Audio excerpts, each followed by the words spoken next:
Hey guys. This is part 2 of What If Naruto Runs a Newspaper Company. Hit like and subscribe if you like this one, and also please check the author in the description. Let's start.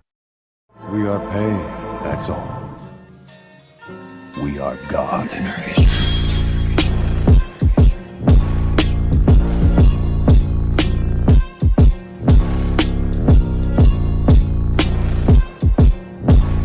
Chapter 6 Showdown over Caviar. Warning author's note, yaoi a little boy x-boy action. If you don't like and are on Chapter 6 of this FIC then I don't really know what to say to you. The Daily Ramen, November 7th.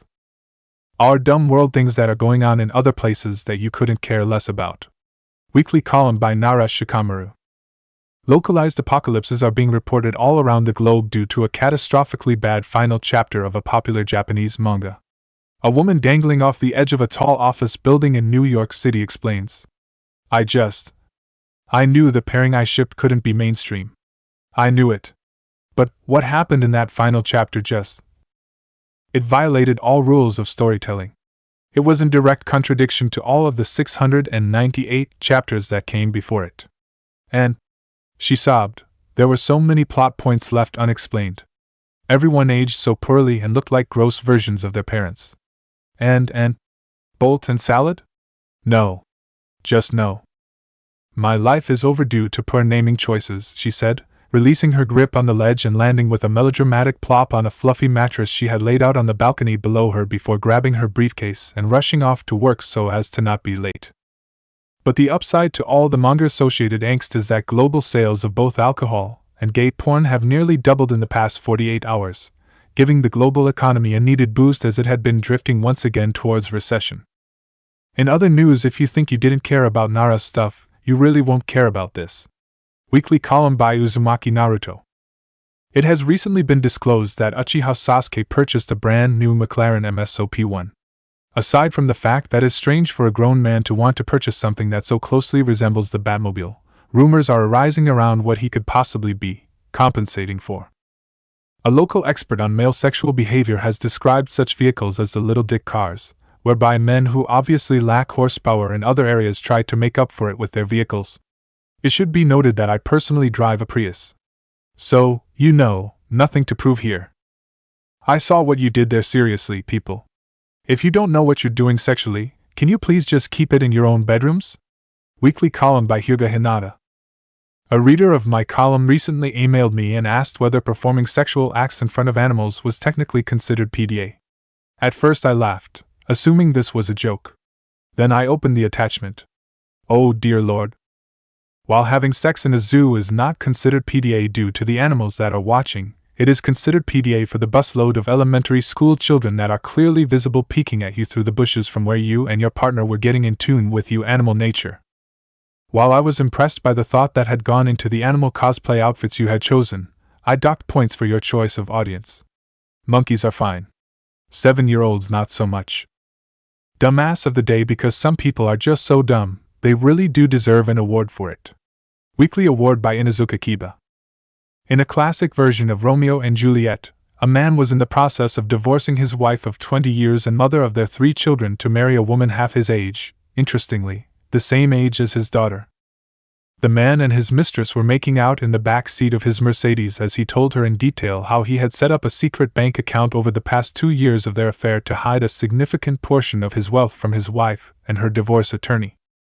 Unfortunately for him, he had not taken his wife's number off his cell phone, and accidentally but dialed her just before the conversation had started. It turns out his wife was able to not only take excellent notes, but she recorded it as well, and now has excellent documentation not only of the length and nature of the affair, but a detailed record of his financial misconduct. You, sir, are our dumbass of the day. Bad shit's going to happen to you, but at least now you know. Weekly horoscope by Aburaim Shino. After much meditation, I have a series of very specific recommendations for my loyal readers. First, to the rats, remember that smuggling heroin is a very delicate operation. Do not puncture the balloon before you swallow it. Ever. To the ox and tigers, I am sorry to say that your phone bills will be truly insane this month. You should put in for overtime now. To the rabbits, your hubris will be your downfall. Despite all the play you get, you are in fact not very good in bed. To my dragon and snake readers, try listening to your body this week. It might give you a clue as to what really happened at that party last month. I'd go get checked at the clinic, personally. To the rams and monies, having sex with farm animals does not in fact make you an animal breeder. Why? Because we have other words to describe you. To the roosters, stop talking about your cocks. Everyone already knows. To the dog and boar readers, fluffing the blanket after you pass gas in bed does not fool your bed partner into thinking it wasn't you. Sports news.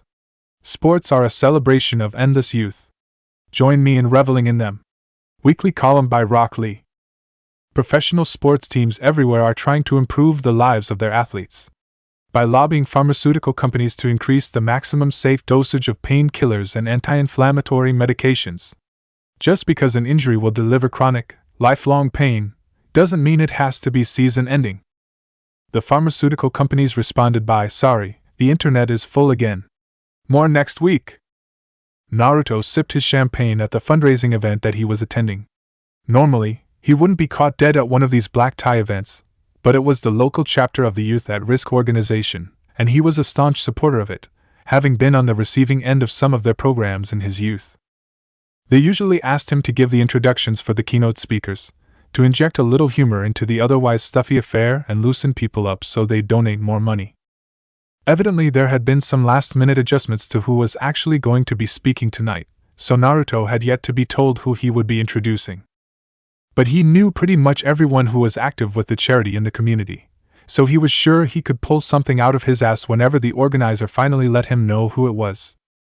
Though since dinner was going to be starting in about 30 minutes, so he hoped that they would let him know pretty soon. He hoped it was Niji. It was always fun to poke at that guy. Most people didn't know it, but they actually had become tentative friends through the organization, as long as the conversation steered clear of Hinata. He looked up to see Tenten making her way through the crowd towards him. Finally, Naruto thought, feeling a bit of nerves, and hoping whoever they picked would at least give him something to work with.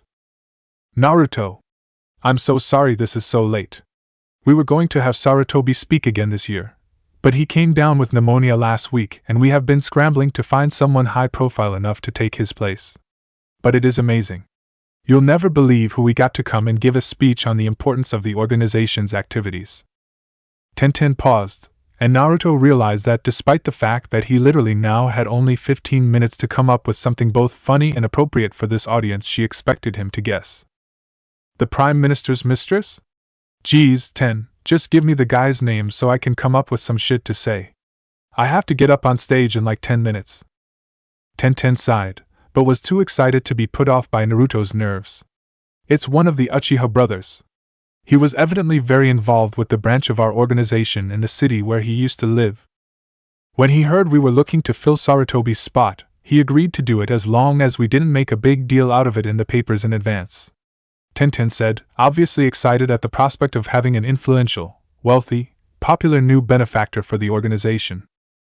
Naruto's eyes went to the podium, dreading to see the answer to the question already forming on his lips. Which Uchiha brother? And there he was, standing off to the side, glaring directly at Naruto from across the room. Naruto looked directly at him, and smirked, not about to appear in any way intimidated by the man's look. Sasuke's glare intensified. "Uchiha Sasuke. The younger one.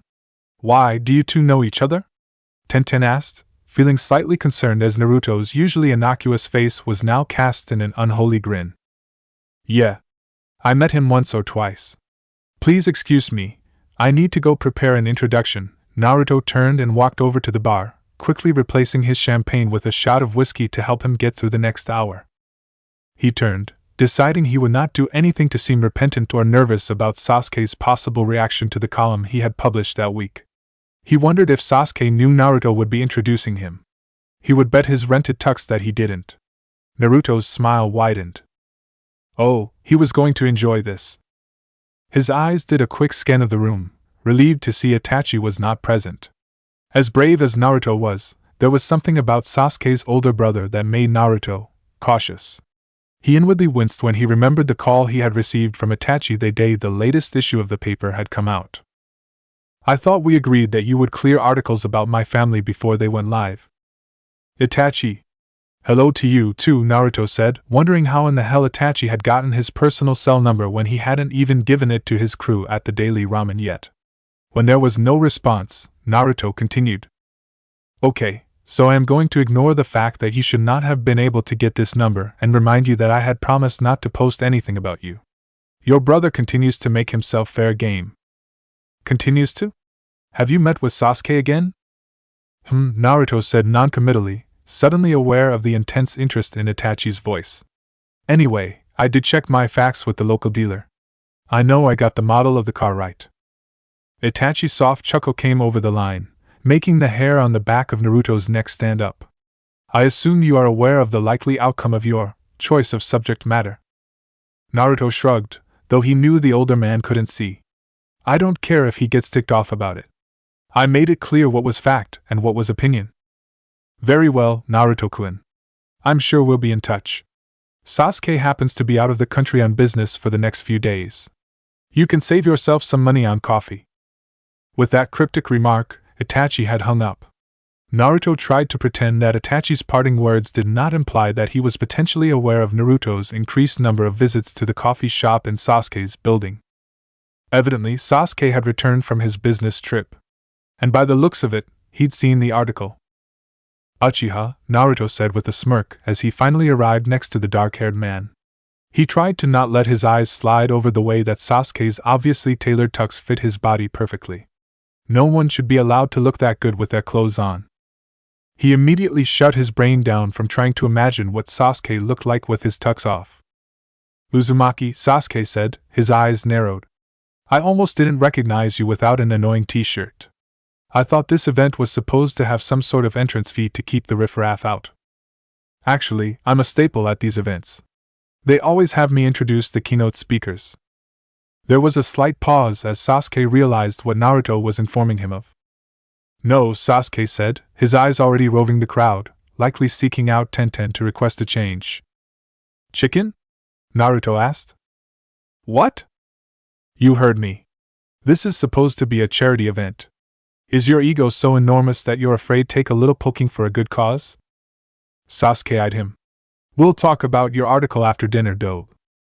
Something about the predatory glint that entered Sasuke's eyes when he said that made Naruto's palms sweat a little bit.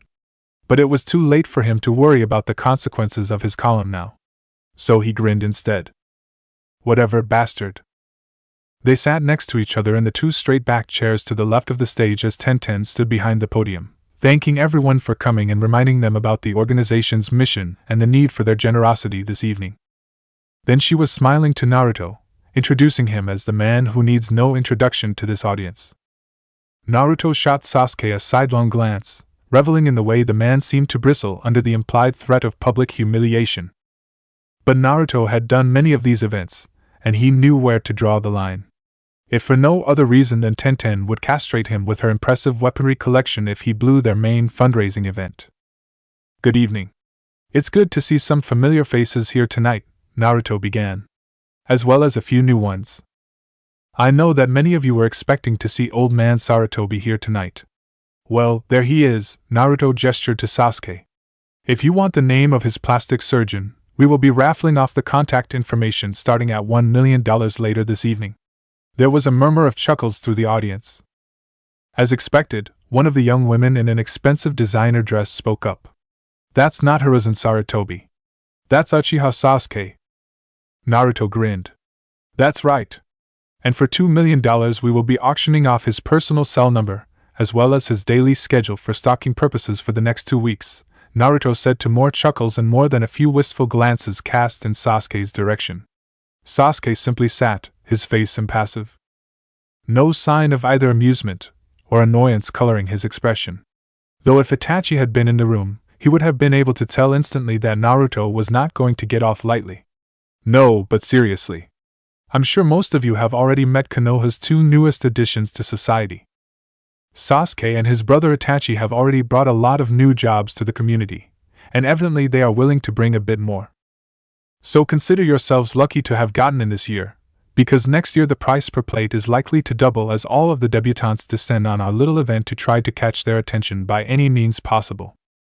I propose auctioning off tickets to see a wet t-shirt contest between the 2 brothers, but that will have to be decided by the event organizers. I would have said we should auction a date with him, but I have it on good authority that he's not much of a conversationalist. So we'll stick with just trying to capitalize on his pretty face. There was good-humored laughter, as most people assumed that the two young men must know each other, and this was simply friendly joking. Since I know that you are all really just waiting for dinner to arrive, I'll cut this short and turn the floor over to Uchiha Sasuke. There was a polite round of applause as Sasuke walked up, passing Naruto on his way to the podium. Naruto was feeling rather proud of himself for refraining from saying anything that would make Tenten hunt him down, but the look that Sasuke shot him as he brushed by told Naruto that Sasuke might not yet have become acquainted with Tenten's little pastime. Sasuke said, addressing the crowd. Thank you for the interesting introduction, Mr. Uzumaki. I would offer to sell Uzumaki's number, but his paper already gave it away for free, so... Everyone chuckled, as many of them followed Naruto's underground paper. Evidently even the best efforts of Konoha's media syndicate weren't enough to help him find a date for this evening. Since this is a charity event, however, we can only hope he will finally have a bit of luck finding someone with sufficient sympathy to help him out for the rest of the evening. And hopefully distract him from his apparent fascination with my personal life. Another round of laughter. Naruto bit back a growl. He could have totally gone there as well, but he had held back and played nice. Sort of. Bastard. Sasuke spared him only a ghost of a smirk before getting down to business and talking about his personal view of the importance of helping disadvantaged youths become productive members of society. Naruto was sure that Sakura wrote all the bastard's talking points, but he was a little surprised at how eloquently Sasuke made his points. He saw rustles of movement as people began to reach for their checkbooks, and was sure that whatever Naruto's own personal feelings about the guy, Sasuke actually was pretty good at this. He would have wondered why a rich guy like Sasuke even cared about Youth at Risk's mission, but wrote it off as most likely simply another part of their business strategy to spread the word about their organization. Naruto knew that 90% of people on the boards of charity organizations were simply there for the business contacts. He saw no evidence that Sasuke was any different. Naruto shrugged internally. He supposed it didn't really matter why Sasuke was here, as long as it was working. The beaming expression on Tenten's face as she collected the donations told Naruto it clearly was. Soon there was applause, signaling the end of Sasuke's brief speech. The waiters were bringing out the first course of the meal for the evening's event. Naruto had promised Tenten he'd stay until drinks, but then he'd get out. He looked over and saw that Hinata had arrived and was seated with Niji on the far side of the room. She was eyeing Naruto assessingly, her curiosity clearly piqued by their little remarks on stage. Naruto was careful not to so much as glance at Sasuke as he made his way down from the podium. Hinata could smell potential romantic interest from a mile away. And the last thing he wanted was to appear in his own damn paper again less than a month. The seating for the event had been assigned, and Sasuke ended up sitting almost directly across from him at the same table as Tenten and some of the other program sponsors. Naruto was acutely aware of the pair of cold black eyes fastened on him as Naruto fell into conversation with the young woman on his right. But by the time Naruto glanced back, Sasuke was already involved in a conversation with the elderly gentleman sitting next to him. Sasuke was annoyed at how many courses the stupid dinner appeared to be.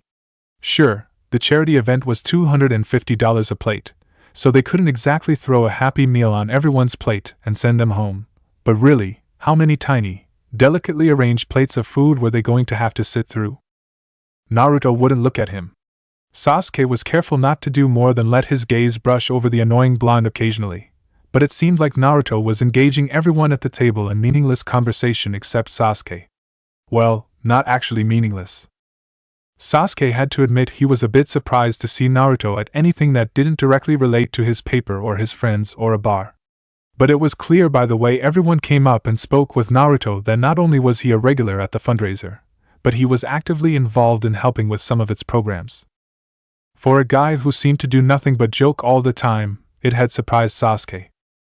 He listened surreptitiously to what Naruto was saying to the woman who had called Sasuke at the last minute when she had found out that he had been involved in the same charity before they had moved to Konoha. Tenten, he thought her name was.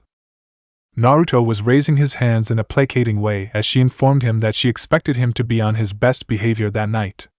Sasuke couldn't help but hide a smirk. So that was why the blonde was avoiding him. Evidently the journalist was at least partially housebroken.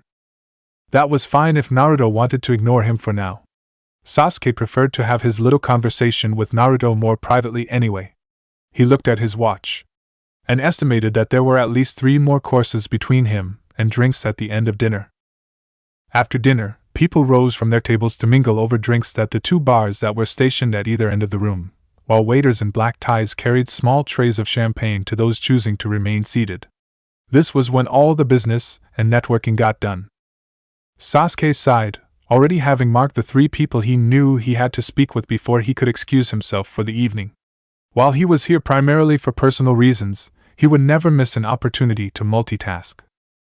As he made his way over to a man he recognized as being on the Banking Regulatory Commission, he noticed Naruto walking over to the same woman he had seen dancing with him at the club. Hinata, he recalled her name to be, who was standing next to an attractive male who was clearly related to her.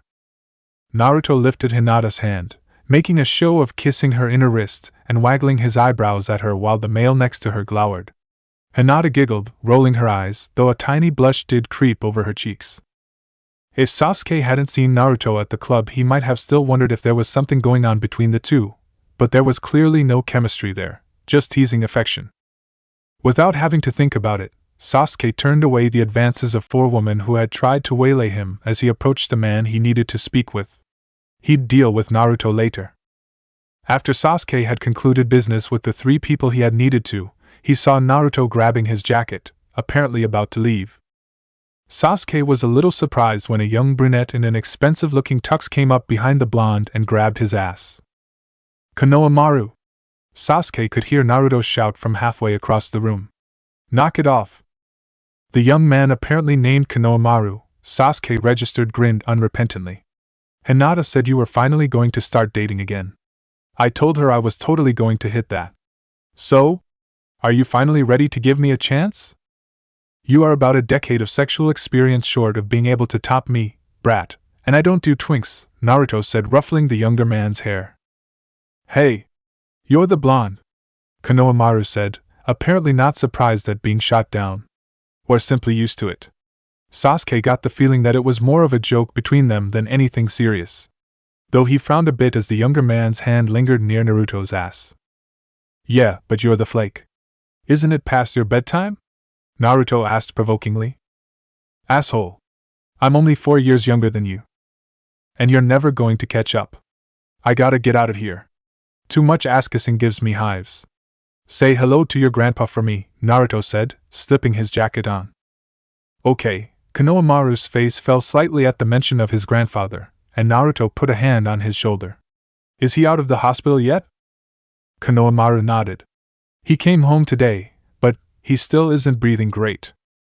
I'll come by tomorrow and see him. Okay?" Konohamaru brightened a bit and nodded. Naruto turned and headed towards the exit.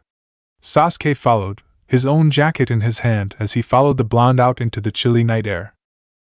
"Uzumaki," Sasuke said, gratified to see Naruto jump slightly at the sound of a voice directly behind him. It was after 10 p.m., and the evening had grown cool. "Uchiha," Naruto turned, a frown on his face. "Don't you have more ass-licking to do in there? The night's still young." Sasuke raised an eyebrow. "In case you didn't notice, I have no need to. Most people suck up to me, not the other way around." Naruto shivered as a blast of cold November wind sliced through his thin jacket. He took a step back into a narrow alley to the side of the building to get out of the wind. Sasuke followed him. "Arrogant much?" Naruto said, rolling his eyes. Sasuke shrugged. "Well, it certainly isn't my imagination that you appear to have some sort of fixation about me," Sasuke said cockily. "What?" Naruto shouted, then lowered his voice as an elderly couple who was also leaving early walked past and glanced into the alley. Naruto took a few steps deeper into the alley to be out of the glow of the streetlight. "You're the asshole who keeps showing up behind me everywhere I go. I'm always just minding my own business. If anyone's obsessed, it's definitely you." "PSH," Sasuke said, following Naruto deeper into the shadows. "What would I possibly see in a loud-mouthed, second-rate writer like you?" Naruto stopped walking and turned to face Sasuke, his eyes looking almost black in the dim lighting. "Why don't you tell me? Why did you follow me out here, Sasuke?" Sasuke shrugged. I came to tell you to stop harassing me in your stupid paper. Naruto raised an eyebrow. Really? I was under the impression that you delegated all PR stuff like that to Sakura. Why not just have her call me? I don't need someone else to take care of my personal annoyances, Sasuke said, taking a step closer, his eyes narrowing. Naruto didn't step back. He vaguely realized that he no longer felt cold, despite the chill in the air that made their breath come out in white puffs. Oh, so it's personal, between us? He found himself taking a step forward, now firmly in Sasuke's space. There was only half a foot separating them. It's annoying. Not personal, Sasuke said, his eyes sliding down from Naruto's to where the breath that left his lips was visible. Naruto knew vaguely that he was not really thinking things through right now. He never acted on physical attraction when there was no actual liking or even basic friendship between him and the other person. But he found himself taking another half step forward, not able to fight the pull that drew them so that the edges of his jacket brushed against Sasuke's, their bodies now less than an inch apart. So that's what you are right now? Annoyed, Naruto asked, watching his own hand raise up and brush the pad of his thumb across Sasuke's lower lip before letting his hand brace against the bricks behind the pale man's head. Sasuke looked at him for a frozen second. Fuck it, he said, both hands fisting in Naruto's hair, pulling their lips together in what was definitely not a gentle get-to-know-you kiss. Sasuke's lips bruised into Naruto's, forcing them open as Naruto thrust his tongue into Sasuke's mouth, not bothering for permission. Naruto shifted his body forward, shoving Sasuke roughly up against the wall, skinning the back of his own knuckles against the rough bricks as his hands tangled in the dark locks of Sasuke's hair. Their teeth clicked together as their mouths pressed closer, their tongues sliding wetly against each other, fucking each other's mouths ruthlessly. Sasuke was beyond thinking at this point, but tried to remember hazily how far they were from his car and how quickly could he drag Naruto back to it when they were startled back to reality by a woman's laughter. Naruto stepped back, abruptly, his eyes glazed and body panting. Wash it, he said, running a finger along his lips, wiping off the excess moisture, feeling them throb against his touch. His lips weren't the only sensitized part of his body that was throbbing with each rapid pulse of his heart. He looked over to the entrance of the alley, relieved to see that the woman was someone he didn't know, and she was laughing at something the man next to her was saying as they waited for a taxi. They hadn't been seen. Naruto said, turning to Sasuke. This was really not. I mean. Sasuke said, wiping his own mouth with the back of his hand, not taking his hooded eyes from Naruto's. At least I finally found a way to shut you up. Sasuke levered himself away from the brick wall. Despite the chill, he took off his jacket, using it to conceal the after-effects of their kiss on his body as he turned and walked out of the alley, nodding to the group of people that were just exiting the building where the event had been held. Bastard, Naruto said, half laughing and half annoyed. Sasuke turned slightly, just enough that Naruto could see the small smirk on his lips as he walked to where the valet nodded at him, and jumped to bring his car around. Naruto stood in the dark alley for several minutes, waiting for his body to cool. He shook his head, wondering what on earth possessed him to do what he had just done. When he was ready, he headed out of the alley to catch a taxi home. Naruto! Hinata called out to him as she and Neji had just come out of building, also ready to call an end to the day. Hey, Hinata, Naruto said, shifting slightly under her sudden scrutiny.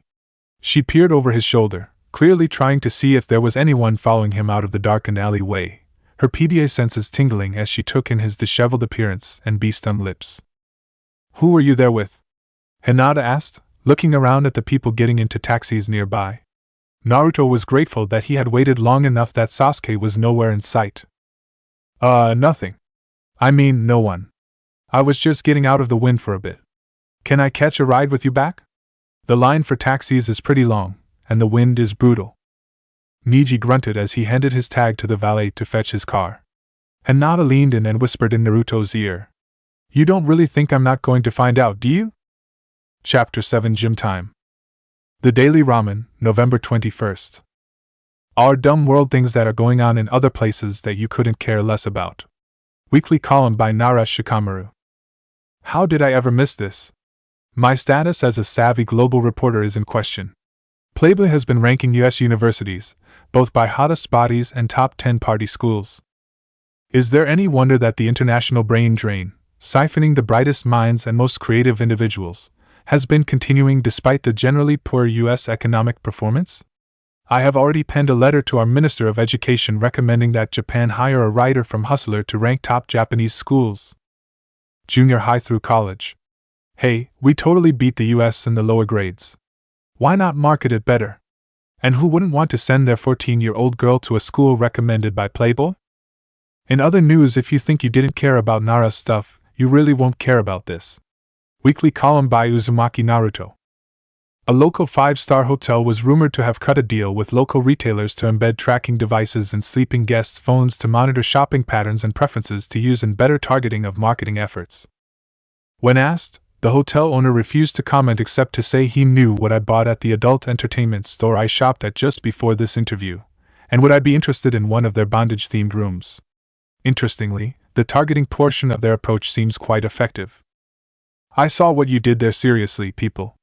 If you don't know what you're doing sexually, can you please just keep it in your own bedrooms? Weekly column by Hyuga Hinata. Who says that you're ever too old to enjoy the little playgrounds at the local McDonald's or Burger King? I was enjoying my lunch when a busload of college students arrived. It was just after the lunch rush, so the place was mostly empty. While the rest of the group was placing their order, a young couple snuck away into the enclosed play area, behind the slide and into the pit of plastic balls. I have to say, they were very efficient, and had sense enough to keep most of their activity submerged beneath the tiny colored plastic spheres.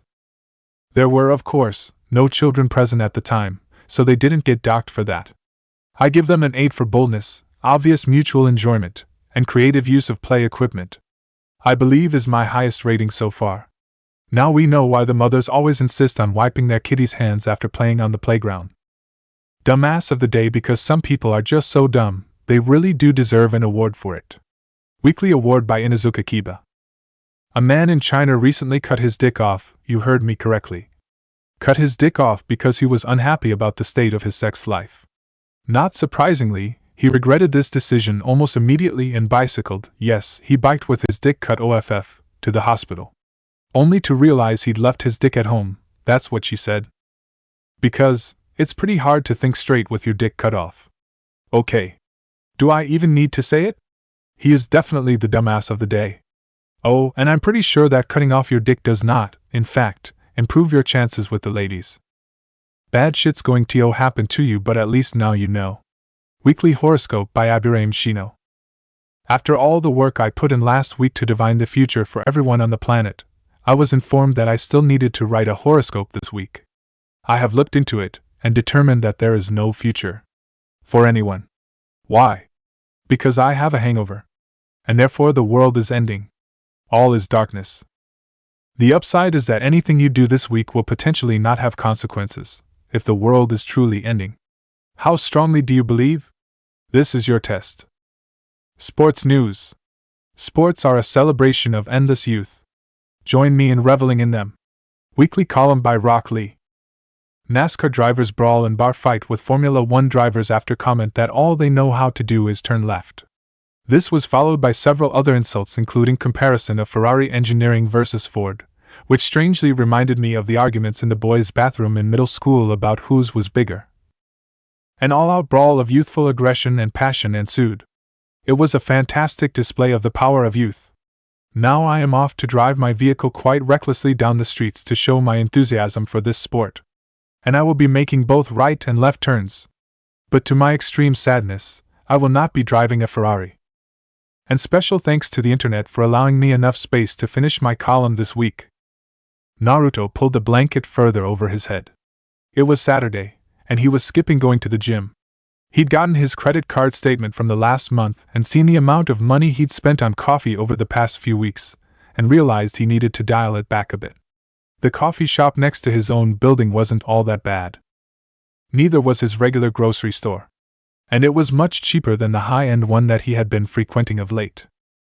It had nothing to do with wanting to buy himself a little more time before he had another run-in with a certain businessman who seemed to be able to completely upend Naruto's plans for not getting involved with anyone at the moment. Naruto was tired.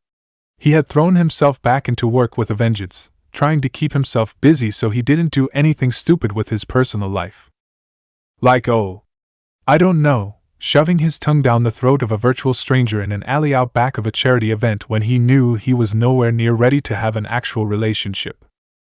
Naruto was aware of his faults. He was loud, rash, politically incorrect. He was a sucker for people with hard backstories to the point where he could be considered naive sometimes. As he had been with Sasori. He'd been called an idiot, a loudmouth, and an asshole, all with some merit. But one thing Naruto wasn't was a user. He didn't go around using people for sexual gratification when he had no intention of pursuing even a friendship with them. Sure, he might have had a few drunken one-night stands in college, but both parties had been looking for the same thing. It had been mutual, and the intentions of both parties had been communicated. What had happened with Sasuke was something completely different. They had been casually flirting and provoking each other for weeks, and Naruto knew there was obviously mutual attraction between them. But in his mind, he thought that was all it was. They hadn't even had what could legitimately be called a conversation. The problem was that Naruto just seemed to completely lose all ability to think when he was near Sasuke. He didn't understand what it was that drew him so forcefully. Even with Sasori, it hadn't been like that in the beginning. The attraction had been there, but it had been manageable. It had gradually grown over time. They had waded into their relationship. With Sasuke it was like diving off a fucking cliff. If he got too close to the man, and it was like he just fell over the ledge, and there was no way to stop the plunge. Naruto didn't understand the level of attraction he felt. All they had done was insult each other. Sure, Sasuke was hot, but lots of people were hot. Nothing even remotely like this had ever happened to him before. It was one thing to see a hot guy and fantasize about him a bit. That was harmless and human. It was something else entirely to slam said hot guy up against a brick wall and go for it without any sort of conversation about what was happening. Naruto wasn't delusional enough to have realized that they had both been more than ready to head for the nearest bed if the sound of laughter nearby hadn't brought them back to reality. Neither of them had been drunk, so Naruto couldn't even use alcohol as an excuse. He had never thought himself shallow enough to like someone just for their looks. It had to be more than that. The more he had thought about it, he knew it was not exactly Sasuke's looks that attracted him, though a person would have to be blind to not appreciate them. As much as it pissed him off to admit it, he was attracted to Sasuke's arrogance.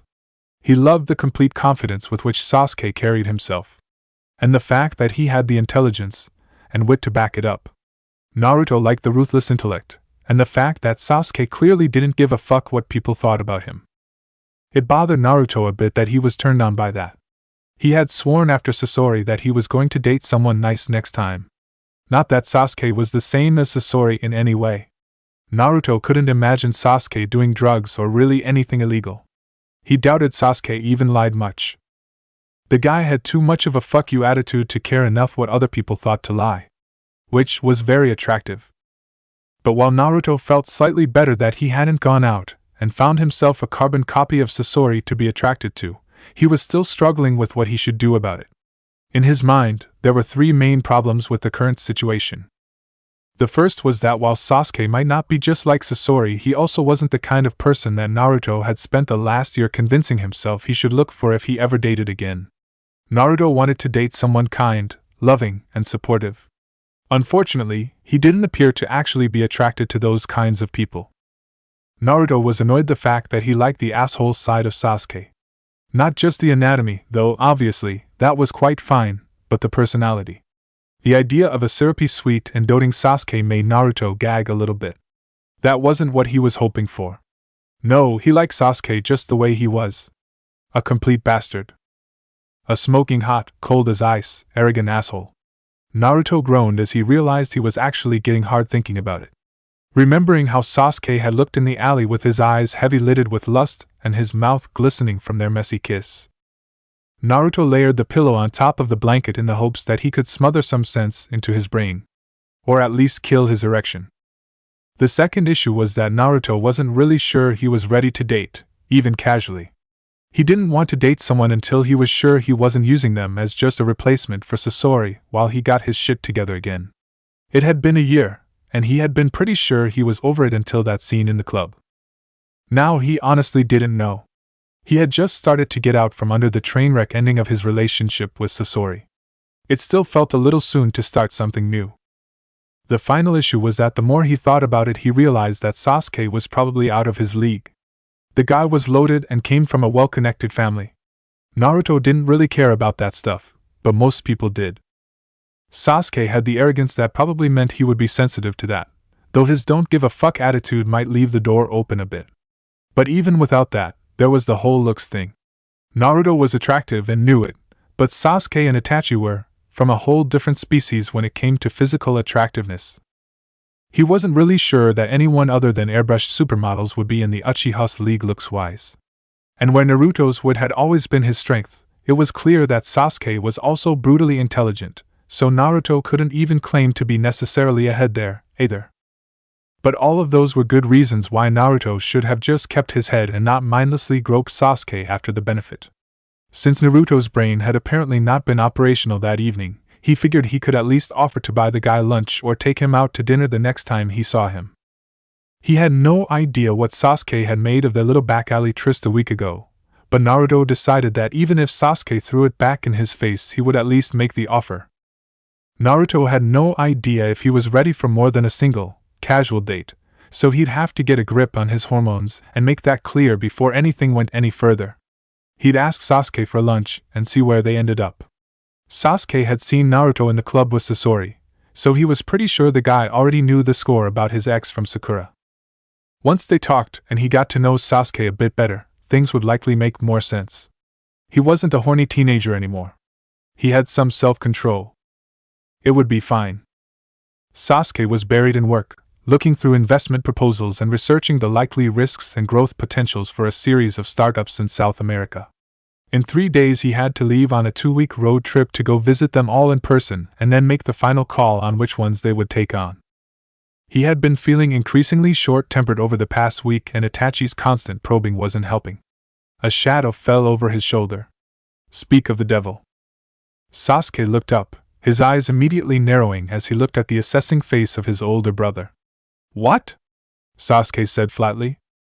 Itachi sat down on the edge of Sasuke's desk, eyeing him.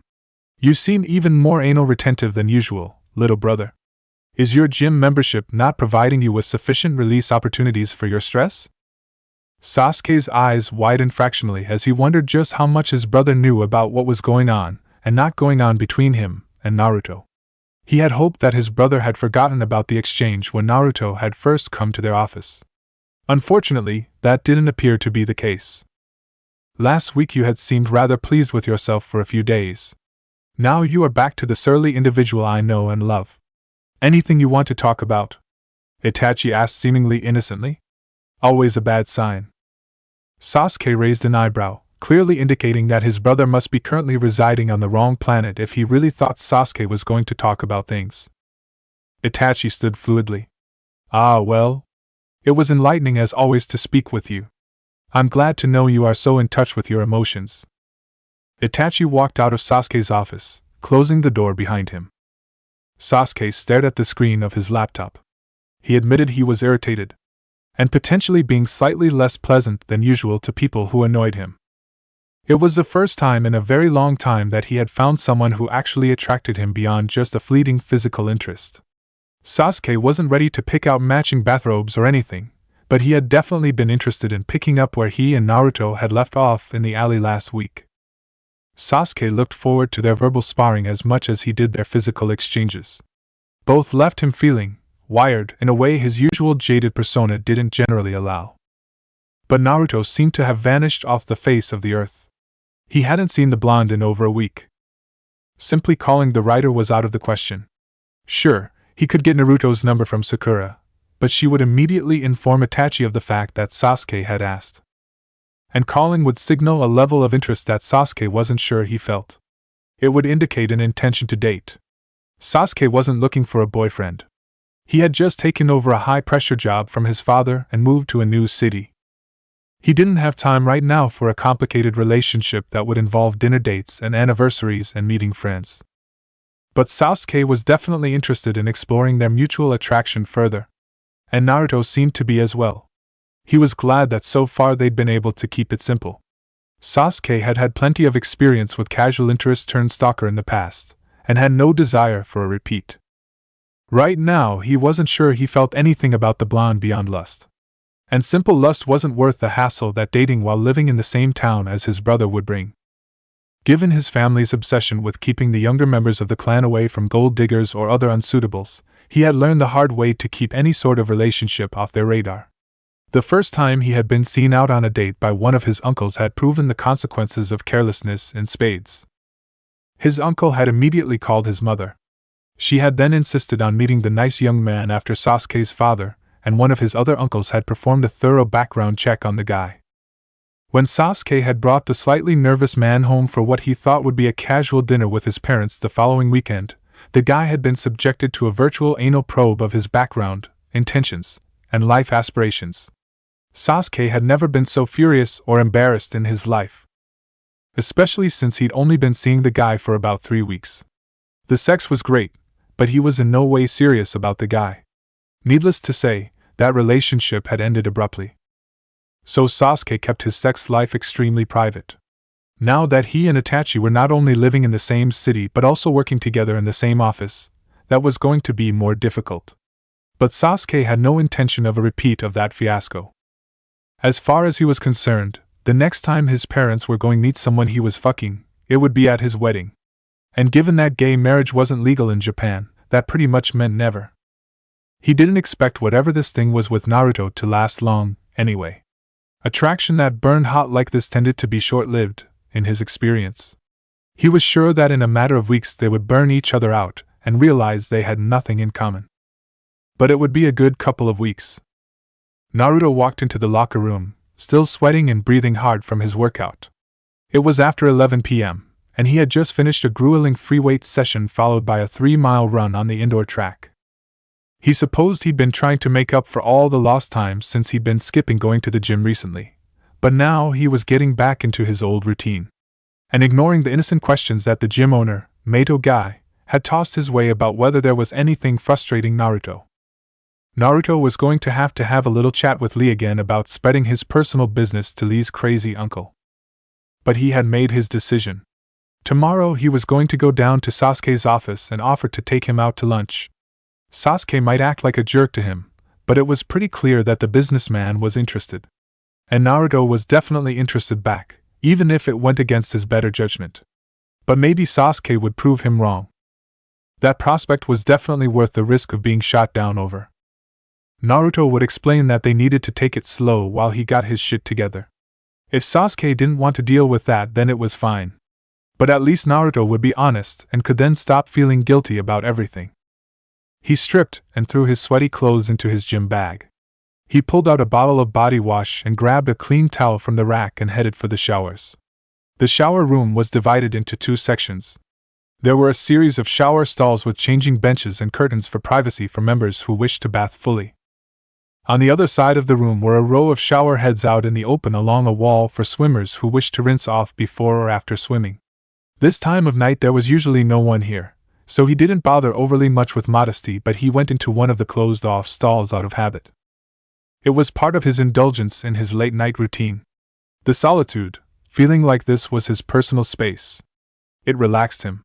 He wondered how Guy managed to keep the place open until midnight when so few people seemed to be here after 11 p.m., but Naruto certainly wasn't going to complain. He stepped into the showers and turned the water on lukewarm, wanting to cool off first. He flinched a bit as the cool water hit his overheated skin. He turned slowly under the forceful stream and let it flow over his body and through his sweaty hair, envisioning all the dirt and sweat going down the drain as his body finally cooled.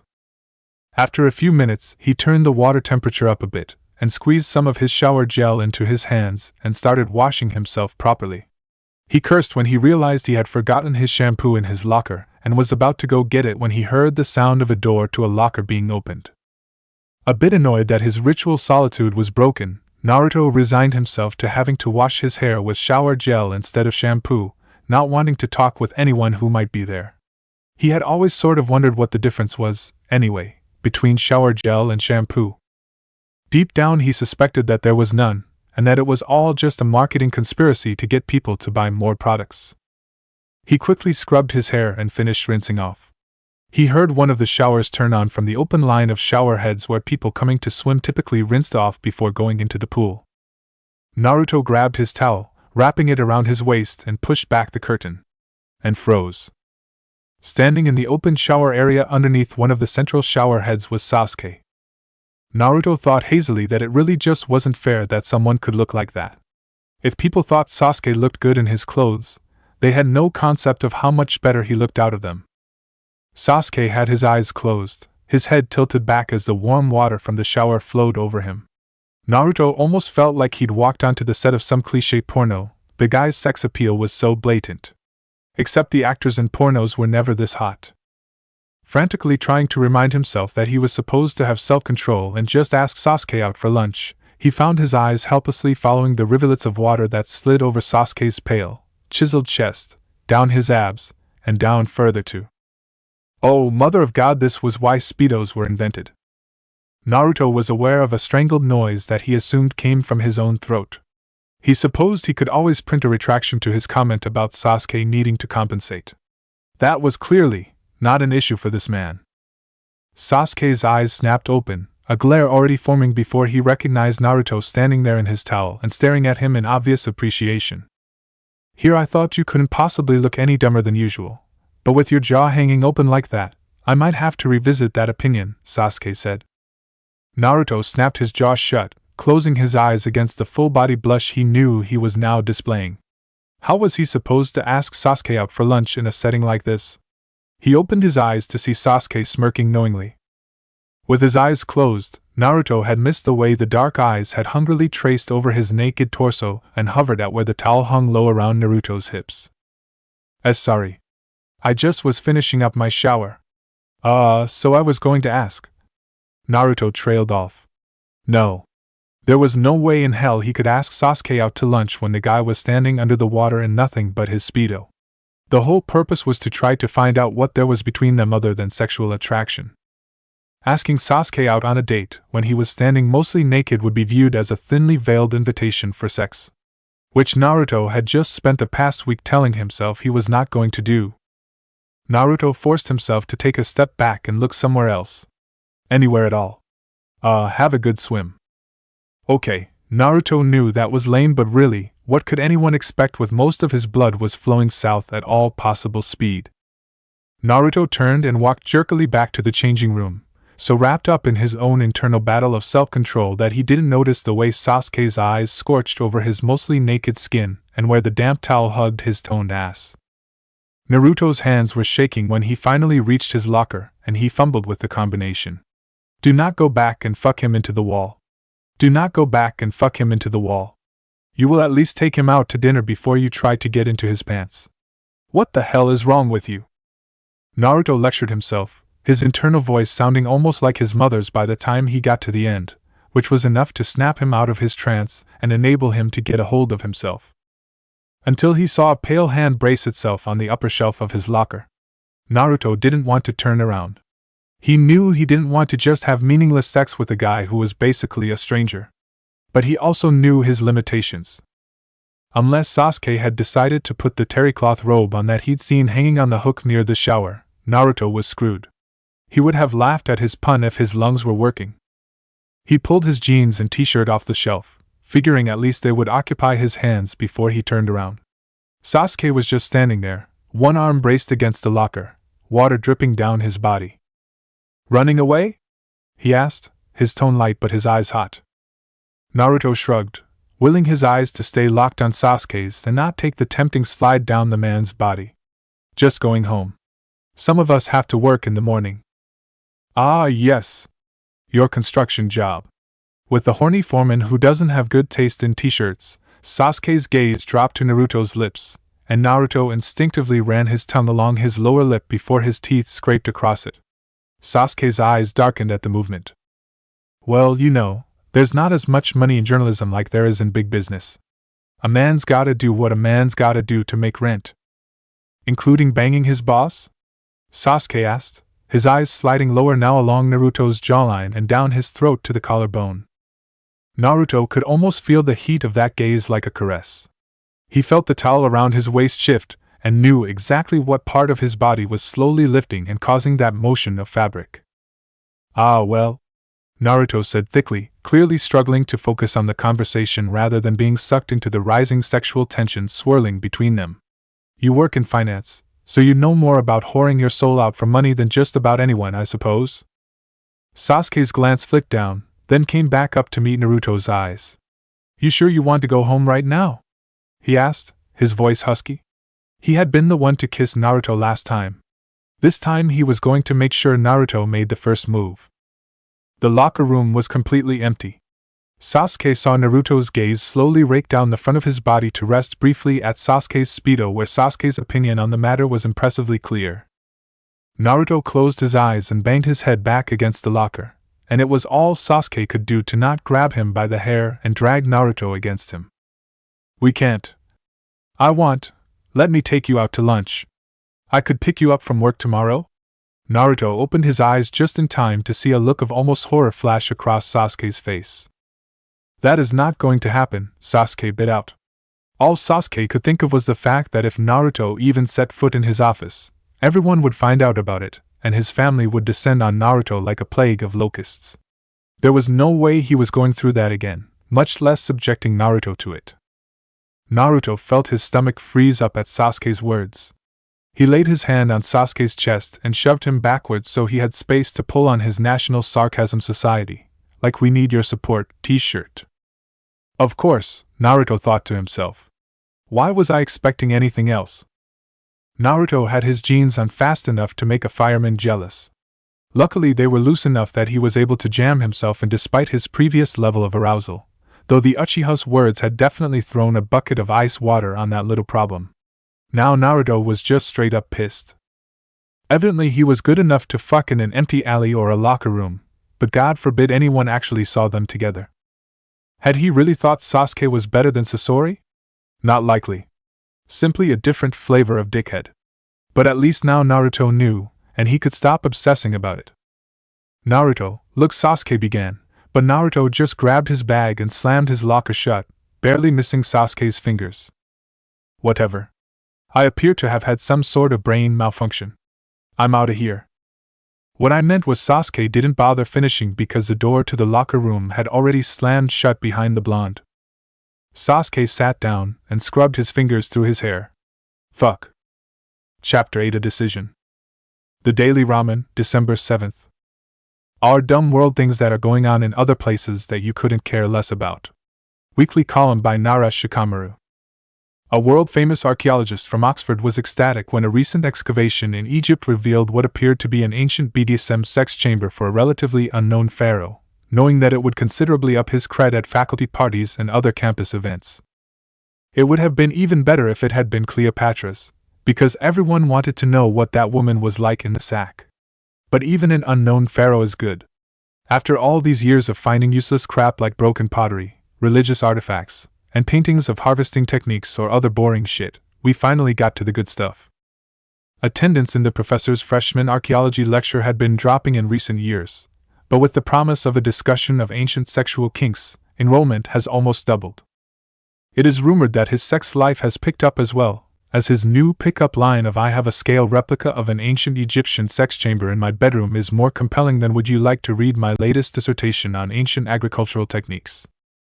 In other news, if you think you didn't care about Nara's stuff, you really won't care about this. Weekly column by Uzumaki Naruto. Plastic surgeon admits dejectedly that too few of his patients are actually hot enough to be porn stars. Plastic surgeons had it easy in the 1970s when a natural look was in with porn. Now the bar is much higher. People expect perfection, he said, the surgical mask still covering most of his face.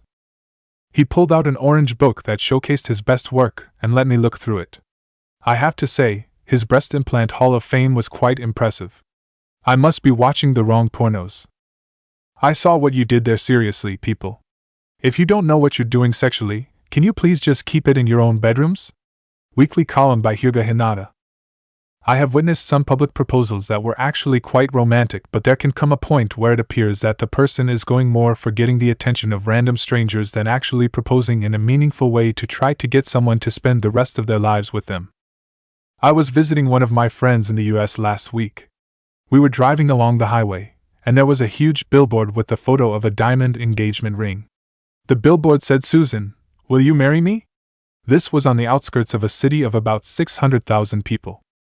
At first I assumed this was an advertisement of a jewelry store, but my friend assured me that it was in fact an actual marriage proposal.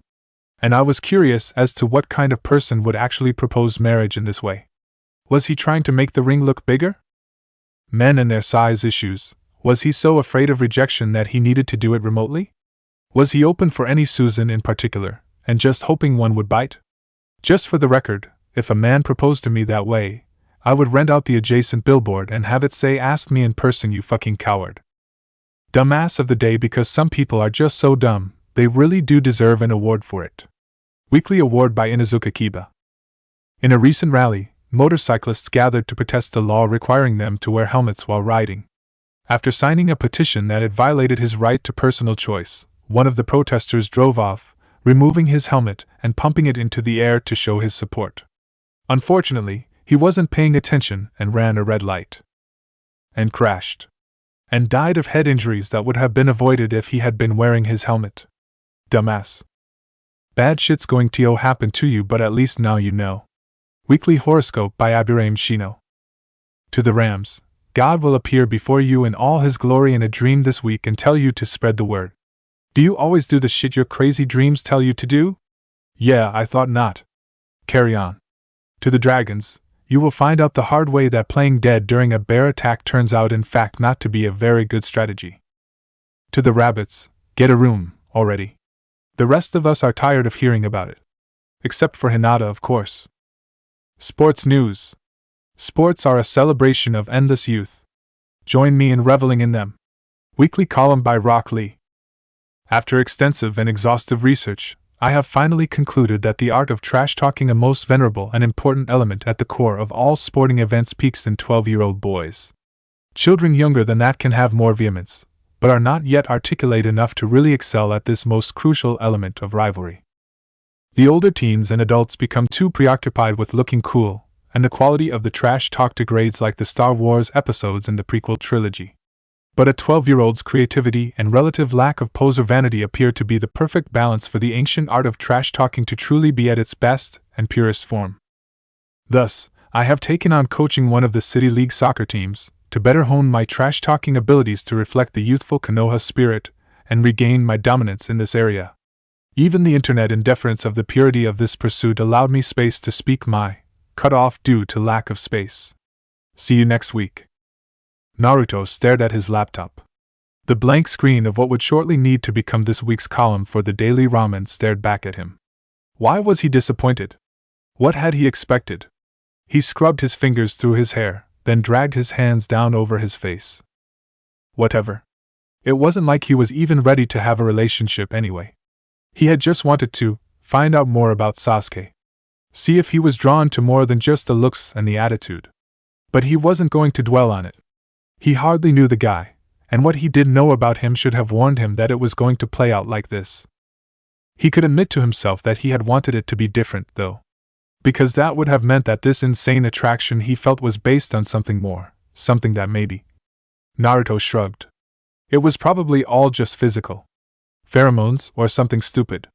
That would make it easier to just forget about and stop obsessing. Hinata was hovering. He'd seen her peek into his office at least 3 times in the past hour.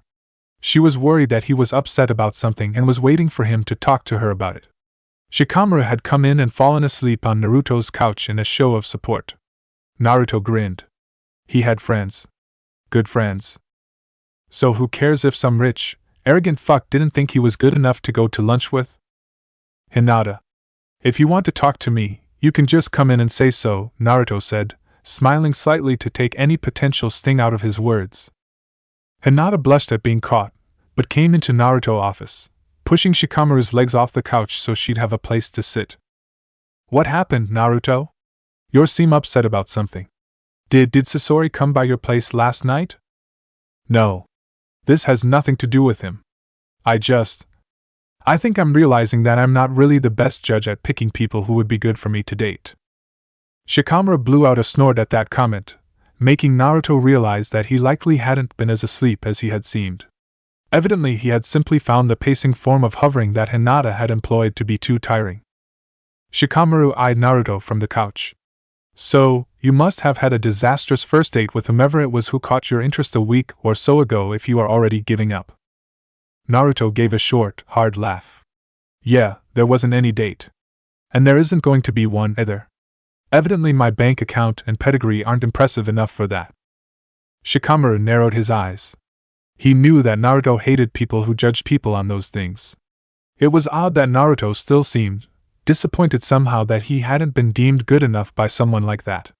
Usually, he just wrote them off. Literally.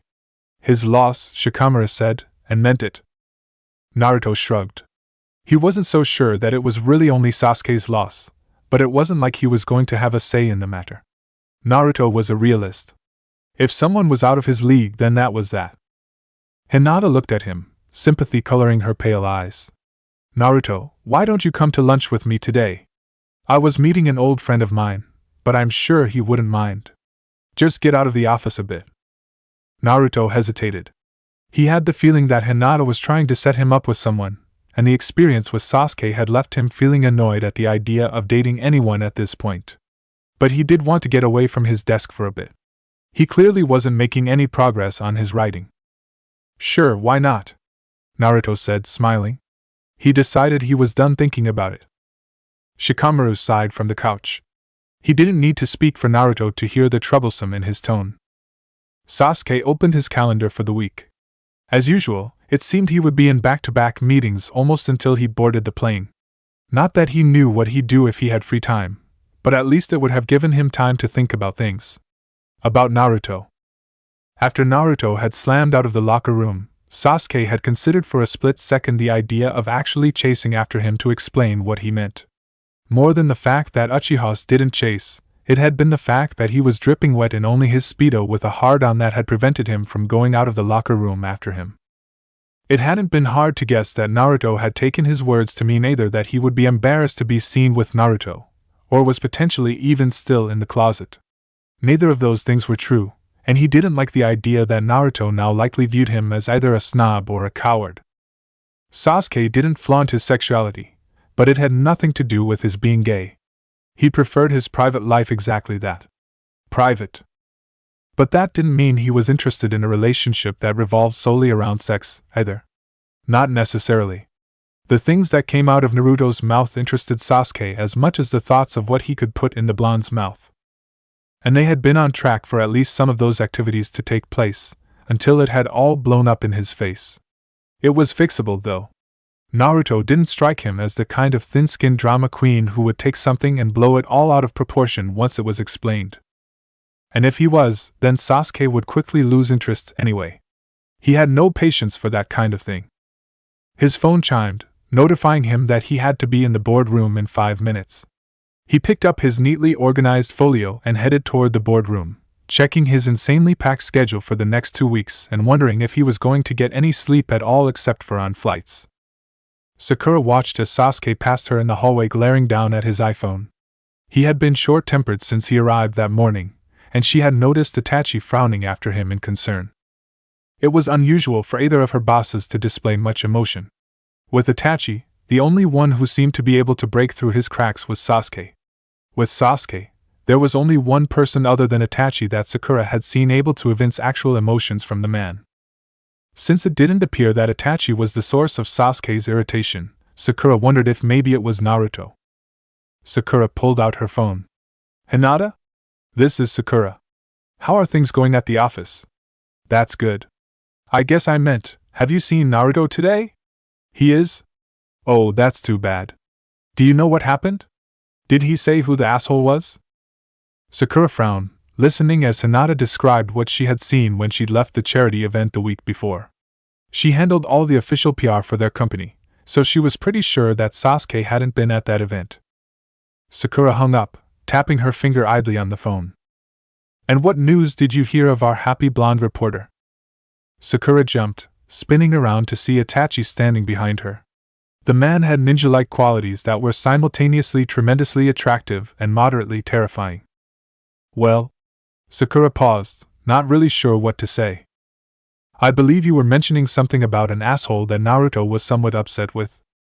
Apparently, Itachi had heard pretty much the entire conversation. Well, Hinata said there was someone she thought Naruto had started to like, but evidently when he asked the person out last night he was told he, didn't have the right pedigree. Itachi refrained from sighing. Foolish little brother. Must I do everything for you? He murmured. Sakura bit her lip, not sure if she should continue. I don't think it was Sasuke, actually. Hinata said that she was pretty sure Naruto was, involved with someone he met at a charity event last week. Itachi raised an eyebrow. Involved? Sakura chewed her lip. This didn't seem to have anything to do with Sasuke, so she felt a bit hesitant to say anything to Itachi. Naruto would no doubt be mortified. Sasuke hadn't even been there, but even if he had, she simply couldn't imagine Sasuke making out in a dirty alley. He seemed far too frigid for that. Naruto must have found someone else. Which made this whole thing none of Itachi's business. However, she didn't know exactly how to tell him that. Sakura said, non-committally. Itachi's eyes narrowed. Surely Hinata must have seen who he was involved with. Did she mention who? No. She didn't see them actually together. More, she just saw Naruto. After, Sakura trailed off awkwardly, praying that Itachi wouldn't ask her any more questions. Of course, the devil doesn't answer prayers. And just where did this sighting take place? It was at the Youth at Risk charity event, Sakura offered. Itachi raised an eyebrow. In the dining room? The coat room? Why does it matter? It doesn't involve Sasuke. I had thought maybe. Itachi shrugged. Let's just call it curiosity. Where were they? Sakura blushed. In the alley behind the building, she said quickly. Itachi's eyes gleamed wickedly. Oh, this was so much better than he had thought. To think that his little Otoro was reduced to back alley gropings. Itachi felt a chuckle bubble up, but stifled it for fear of further traumatizing his employee. He knew that Sasuke had been invited to speak at that event, and the timing fit with his brother's sudden, though brief, good mood. Because Sasuke's involvement with the organization was personal, not related to their company, Sakura hadn't been involved. Itachi decided not to disclose this bit of information to anyone else for the moment. He would allow his little brother some privacy, from everyone except himself, naturally. It had been far too long since he'd seen Sasuke let himself go with anything. He wasn't going to let him screw it up this quickly. Sakura, when is the company holiday party?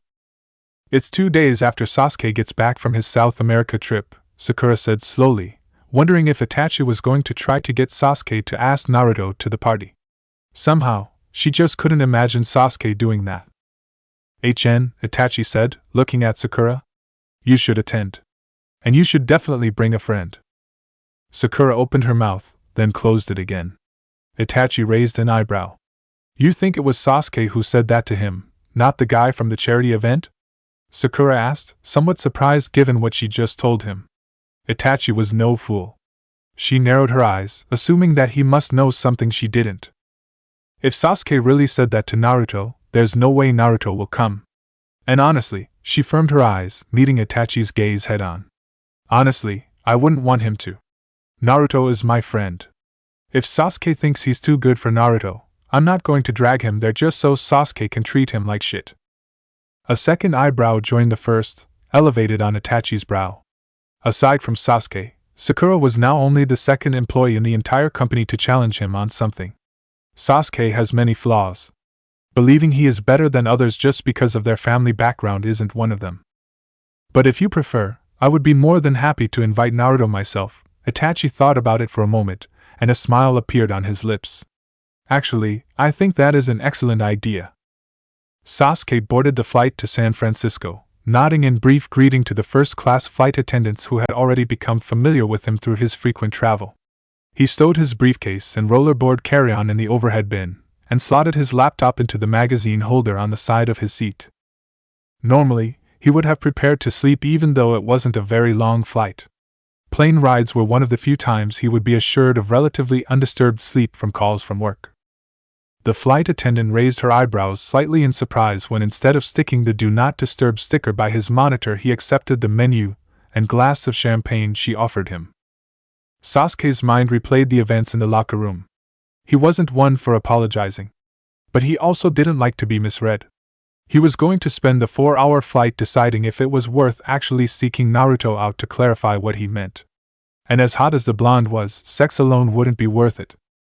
Sasuke had had too many experiences with people who ended up being high maintenance, boring, or otherwise annoying to stumble willingly into a situation like that. But he had one advantage in this case that he hadn't in the others. Naruto wrote for a living. And it would allow Sasuke to find out more about the blonde before he made the call on whether it was worth the effort to fix what he messed up the other night. Sasuke was a bit worried that Itachi already seemed to have noticed his interest in Naruto. But he knew that Itachi wouldn't introduce Naruto to the family unless Itachi was absolutely sure that there was something going on between them. So they would have to be careful if they did start seeing each other, until they were ready to involve his relatives. Which would be never. Sasuke felt the tension lift as the plane took off. He finished his champagne and pulled out his laptop, connecting it to the in-flight internet service, and opened the online edition of the Daily Ramen. He clicked on the shit you can buy link, and found himself somewhat amused with the items there. The t-shirts immediately brought to mind a particularly vocal blonde. The word snagged in Sasuke's flow of thoughts, and he wondered briefly if Naruto were vocal in other settings as well, but decided he'd put that to the test later. Potentially. He searched through the archives, noting that the online version of the paper went back 3 years. He found himself enjoying Shikamaru's and Naruto's columns in particular.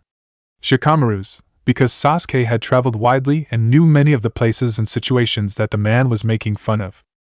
And the intellectual, sarcastic nature of the commentary appealed to him. He remembered Sakura mentioning that Shikamaru and Naruto had been best friends and started the paper together in college. He found it interesting that Naruto would have a best friend like that. It hinted that there was more going on inside the blonde's head than what he tended to let on. Sasuke was drawn to Naruto's column as well, though for different reasons. The brazen humor that Naruto expressed through his choice of stories and language made Sasuke actually chuckle, as did the fact that the blonde made fun of himself as much as he did of others. He supposed that was part of what had drawn him to Naruto in the first place.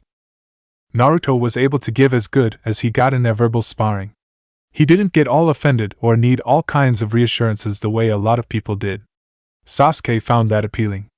Naruto reacted honestly, if viscerally, to what he encountered. It was unusual in the world of artifice that Sasuke generally traveled in. It was refreshing. And attractive. One of the regular flight attendants looked up at him in surprise, as Sasuke chuckled at one of Naruto's recent pieces, never having seen the devastatingly handsome young businessman express anything other than formal politeness when she greeted him, or mild annoyance at a delay in their schedule. At first Sasuke was slightly annoyed at her reaction. But the more he thought about it, the more he realized that it was rare for someone to be able to make him laugh. To make him react at all. Maybe it wouldn't be so bad to be around someone who could make him smile. Sasuke closed his laptop up as the co-pilot announced their descent into San Francisco, and Sasuke realized he had spent almost 4 hours reading the archives. But it was worth it. He now had a much better sense of Naruto. And he had made his decision. Now he just needed to get back home to act on it. He figured that at this point Naruto wouldn't reply to an email from him. Sasuke was scheduled to get back into town on Friday night, and he decided that he would stop by Naruto's office on Monday late afternoon and see if the blonde would grab a coffee with him.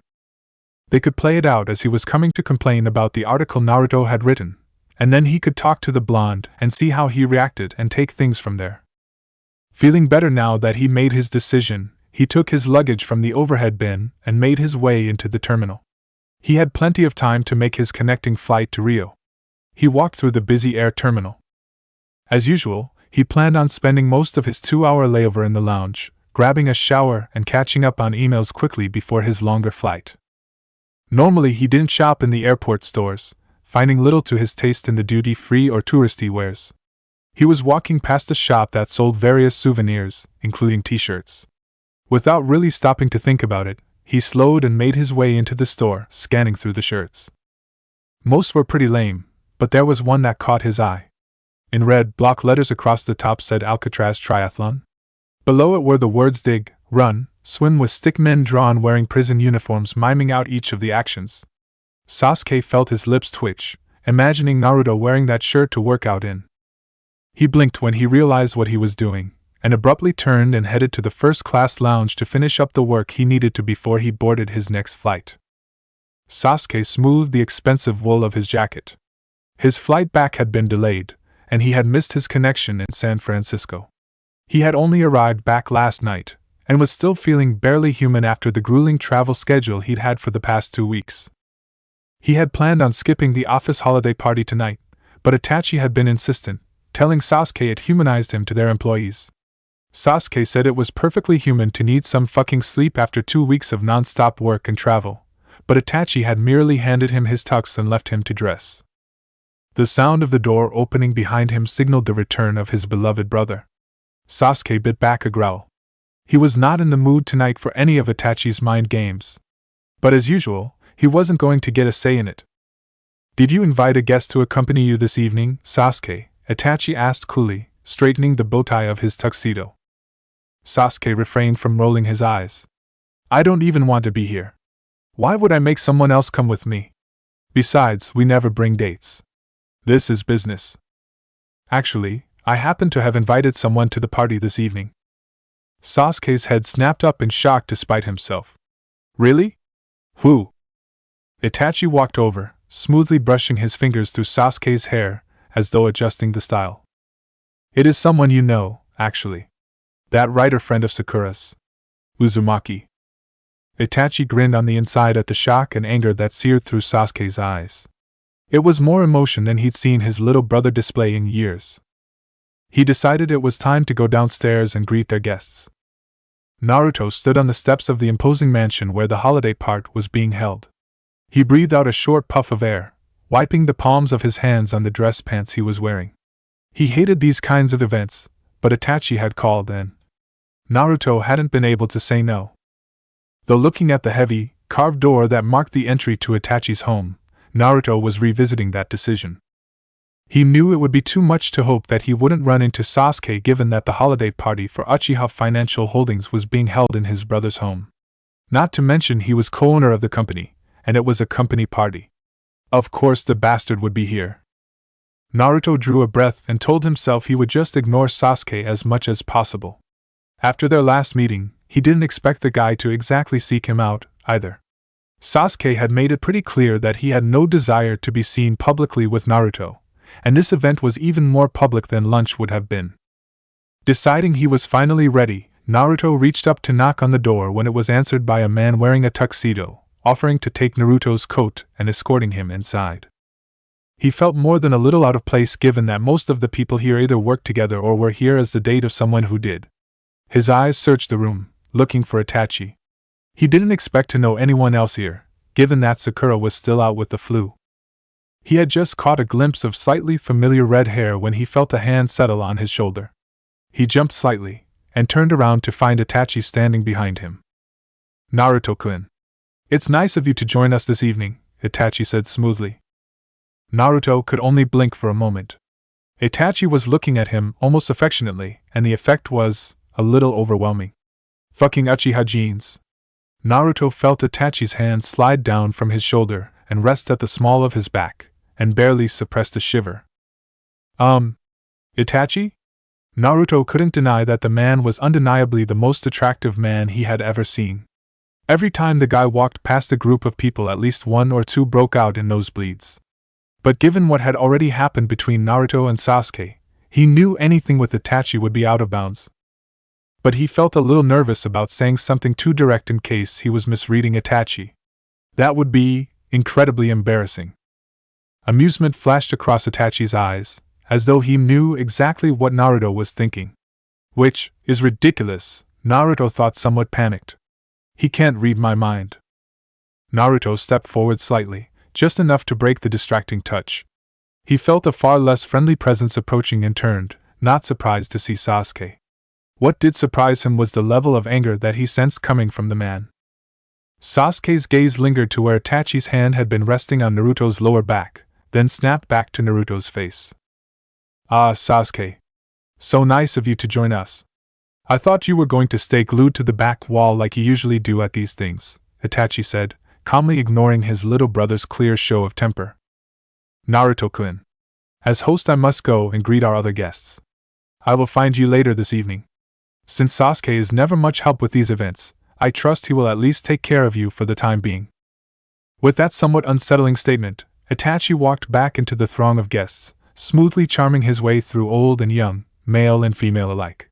Naruto watched Itachi leave, forcing himself to keep from looking over at the younger Uchiha. So you're here with Itachi? Sasuke asked abruptly, drawing Naruto's attention back to him, his voice sharp with annoyance. Naruto felt his hackles rise. If Sasuke tried to say something about how Itachi shouldn't have invited him here, Naruto might actually punch him. Evidently he wasn't as over Sasuke's snub as he thought. Well, I'm certainly not here to see you. Now if you excuse me, I have to go see pretty much anyone else in this fucking house. He wished Sakura were here. But she had come down with the flu 2 days ago, and had stayed at home. Wanting to just get away from Sasuke, Naruto headed over to the bar. He figured he'd catch Itachi after the guests had stopped arriving. He could feel Sasuke's eyes boring into his back as he crossed the room, but he forced himself to not turn back and look. A flash of red hair by the bar made all thoughts of Sasuke being an asshole fly out of his head. He saw a man with bright green eyes and red hair, sipping what appeared to be whiskey. While other areas of the bar were quite crowded, there was an empty space of about 3 people wide that surrounded the redhead. The sight made Naruto's chest warm and a grin spread on his face. Gaara? Oh my god, it's great to see you. Naruto's voice tended to carry even when he wasn't excited, much less when he was taken by surprise by an unexpected appearance one of his best friends. At least half the room turned to look at his outburst. The other half followed suit at the collective gasp as Naruto grabbed the stoic redhead and lifted him up in a bear hug. Shit! How have you been? It's been over a year. Naruto grinned. What are you doing here? Naruto vaguely noticed that people were staring at them, but he didn't really care. Gaara raised an amused brow as Naruto finally released him, well aware that people were waiting to see if he would have the strange blonde man evicted or eviscerated.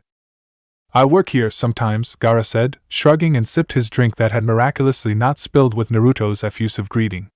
Gaara was in fact the youngest member of the board of executives, his family extremely influential in the financial sector. He was known for being cold, ruthless, and unapproachable. Still not quite housebroken, I see, Gaara said, his voice low and gravelly. Naruto laughed. Nah. If my mom couldn't do it in 18 years, I don't know why you'd expect anyone would be able to. Gaara felt his lips twitch up into a small smile. That smile widened slightly as he heard at least 3 people choke on their drinks at the sight of it. Perhaps this party wouldn't be a total waste of his time after all. Gaara glanced around Naruto for a moment, not seeing anyone whom his friend appeared to be here with. Please tell me you are not the person they hired to take over writing our annual report. Have you met the Uchihas? I am probably the absolute last person they would let near their financial reports to summarize them to investors. Naruto slung his arm around Gaara's shoulders, casting an amused glance at the people nearby, literally gaping at them. Until Gaara cast what seemed to be a casual, if emotionless, glance in their direction, and they all immediately paled and looked away. You're doing this on purpose, aren't you?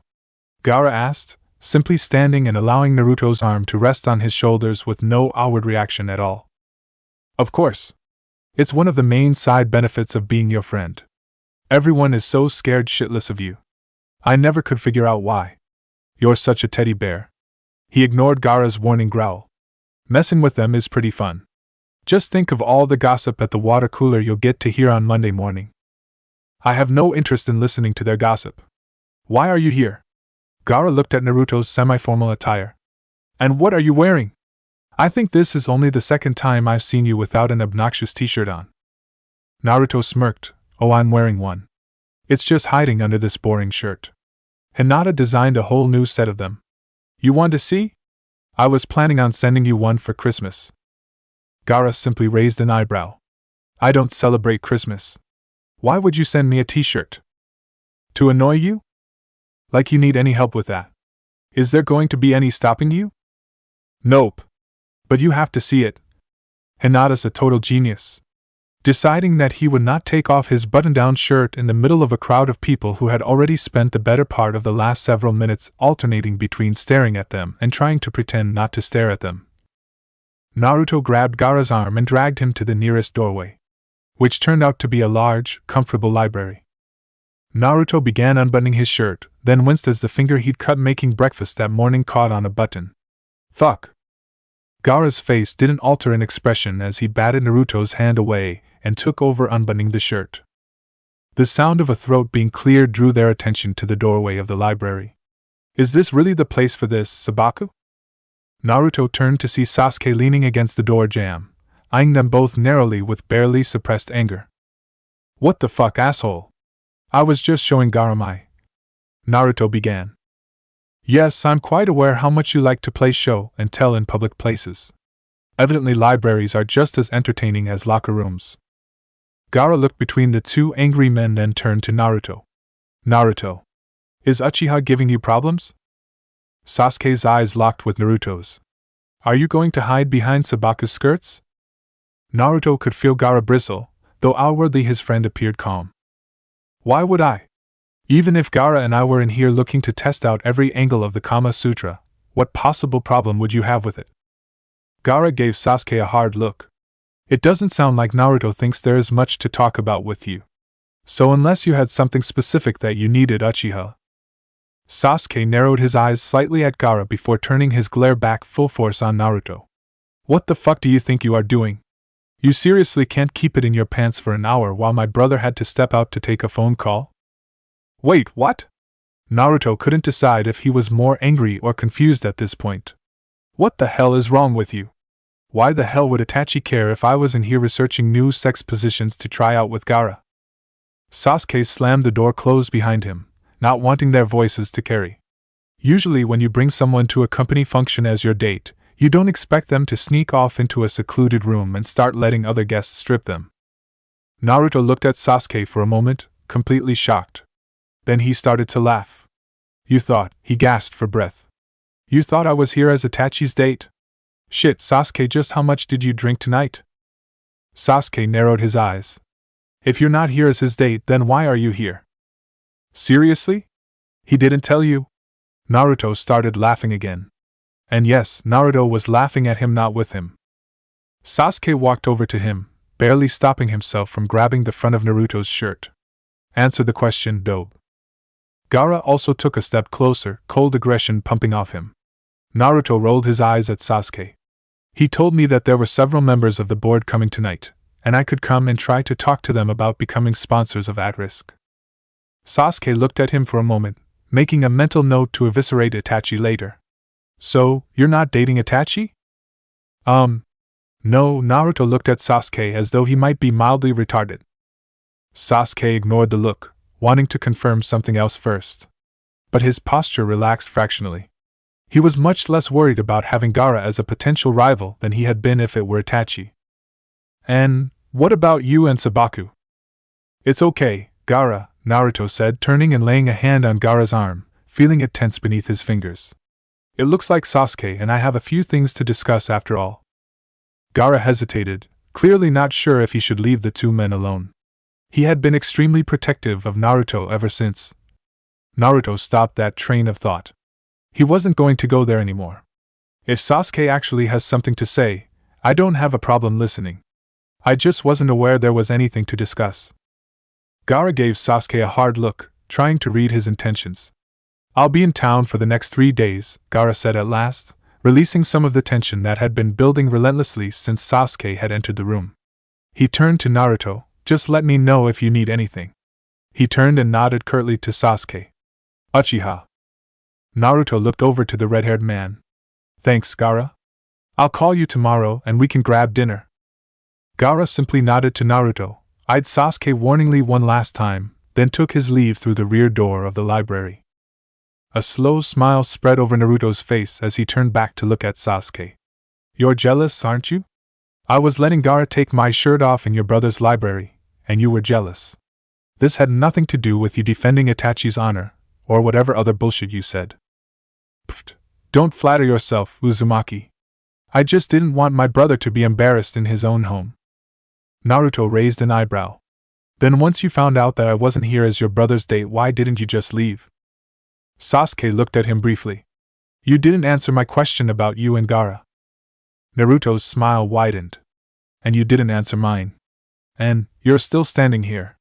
Weren't you just telling me a couple of weeks ago that you didn't even want me showing up at your office because you were too embarrassed to be seen with me? I'm sure a shitload of people you work with saw you walk in here." Sasuke sighed and raked his fingers through his hair. He wasn't sure if it was the jet lag, or the 2 drinks he'd had just before coming in here, but he suddenly felt his head spin slightly. It definitely didn't have anything to do with the proximity of the man standing directly in front of him with his shirt partially unbuttoned. "No. That's not what I said, and it's not what I meant. And if you'd stuck around instead of running off like a fucking girl, then I could have explained it to you." Naruto raised an eyebrow, deciding for the moment to ignore the little girl comment. "I'm listening." Chapter 9. I've got your number. The Daily Ramen, December 15th. Our dumb world, things that are going on in other places that you couldn't care less about. Weekly international and political news column by Naresh Shikamaru. As we count down to the new year, I have been reflecting on things I learned in the past year. For example, the US government this year clarified for me that money is in fact speech, at least when it comes to politics. I have decided to extend this philosophy to my personal life. So the next time I pay a hooker, I can tell the police officer that I am just giving her a compliment. And if I decide to not pay my water bill, I can simply state that I am just not talking to my utility companies that month. I really like this idea, the more I think about it. We have to introduce similar legislation in Japan. In other news, if you think you didn't care about Nara's stuff, you really won't care about this. Weekly local news column by Uzumaki Naruto. In a move to drive more international tourism, the city of Wakayama's Tourism Federation recently translated their site and marketing materials into English. In order to make the name of their organization more user-friendly, they helpfully created an acronym based on the name of their organization, the Wakayama Tourism Federation. You guessed it. They named themselves WTF. English-speaking visitors can download WTF sites to see WTF suggestions on things to do, and my personal favorite, WTF things to eat while visiting Wakayama. Guys. Word of advice. Hire a native English speaker if you're gonna do this shit. The acronym WTF is already firmly taken. And it doesn't stand for Wakayama Tourism Federation. I saw what you did there, seriously, people. If you don't know what you're doing sexually, can you please just keep it in your own bedrooms? Weekly column by Hyuga Hinata. With the release of movie version of 50 Shades of Grey, and the numerous jokes about people planning to go with their phones set on vibrate, I have been hanging out a good bit at the theater recently. I have to say that seeing people making out to an almost porno in public does have a different vibe than watching them do it during the horror movies that you usually associate with that sort of behavior.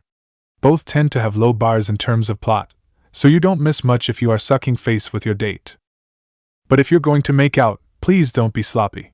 Sucking face isn't supposed to literally mean slurping loudly like you're drinking from a straw at each other's lips. I was conveniently sitting in the back row of the theater, enjoying the various sources of entertainment around me. Unfortunately, the couple next to me must have had some sort of salivary gland issues. The amount of slurping and smacking noises that was coming from their mouths, and I did check, hands were all above the waist, so there was no other possible source of the slurping noises, was just not normal. No matter how hot your partner is, constant drool like that is just not sexy. And even though the dialogue of the movie was pretty lame, I did at least want to hear some of it. Dumbass of the day, because some people are just so dumb, they really do deserve an award for it. Weekly award by Inuzuka Kiba. I get that it's fun to take selfies and post them, especially if you can manage to embarrass some of your friends in the process.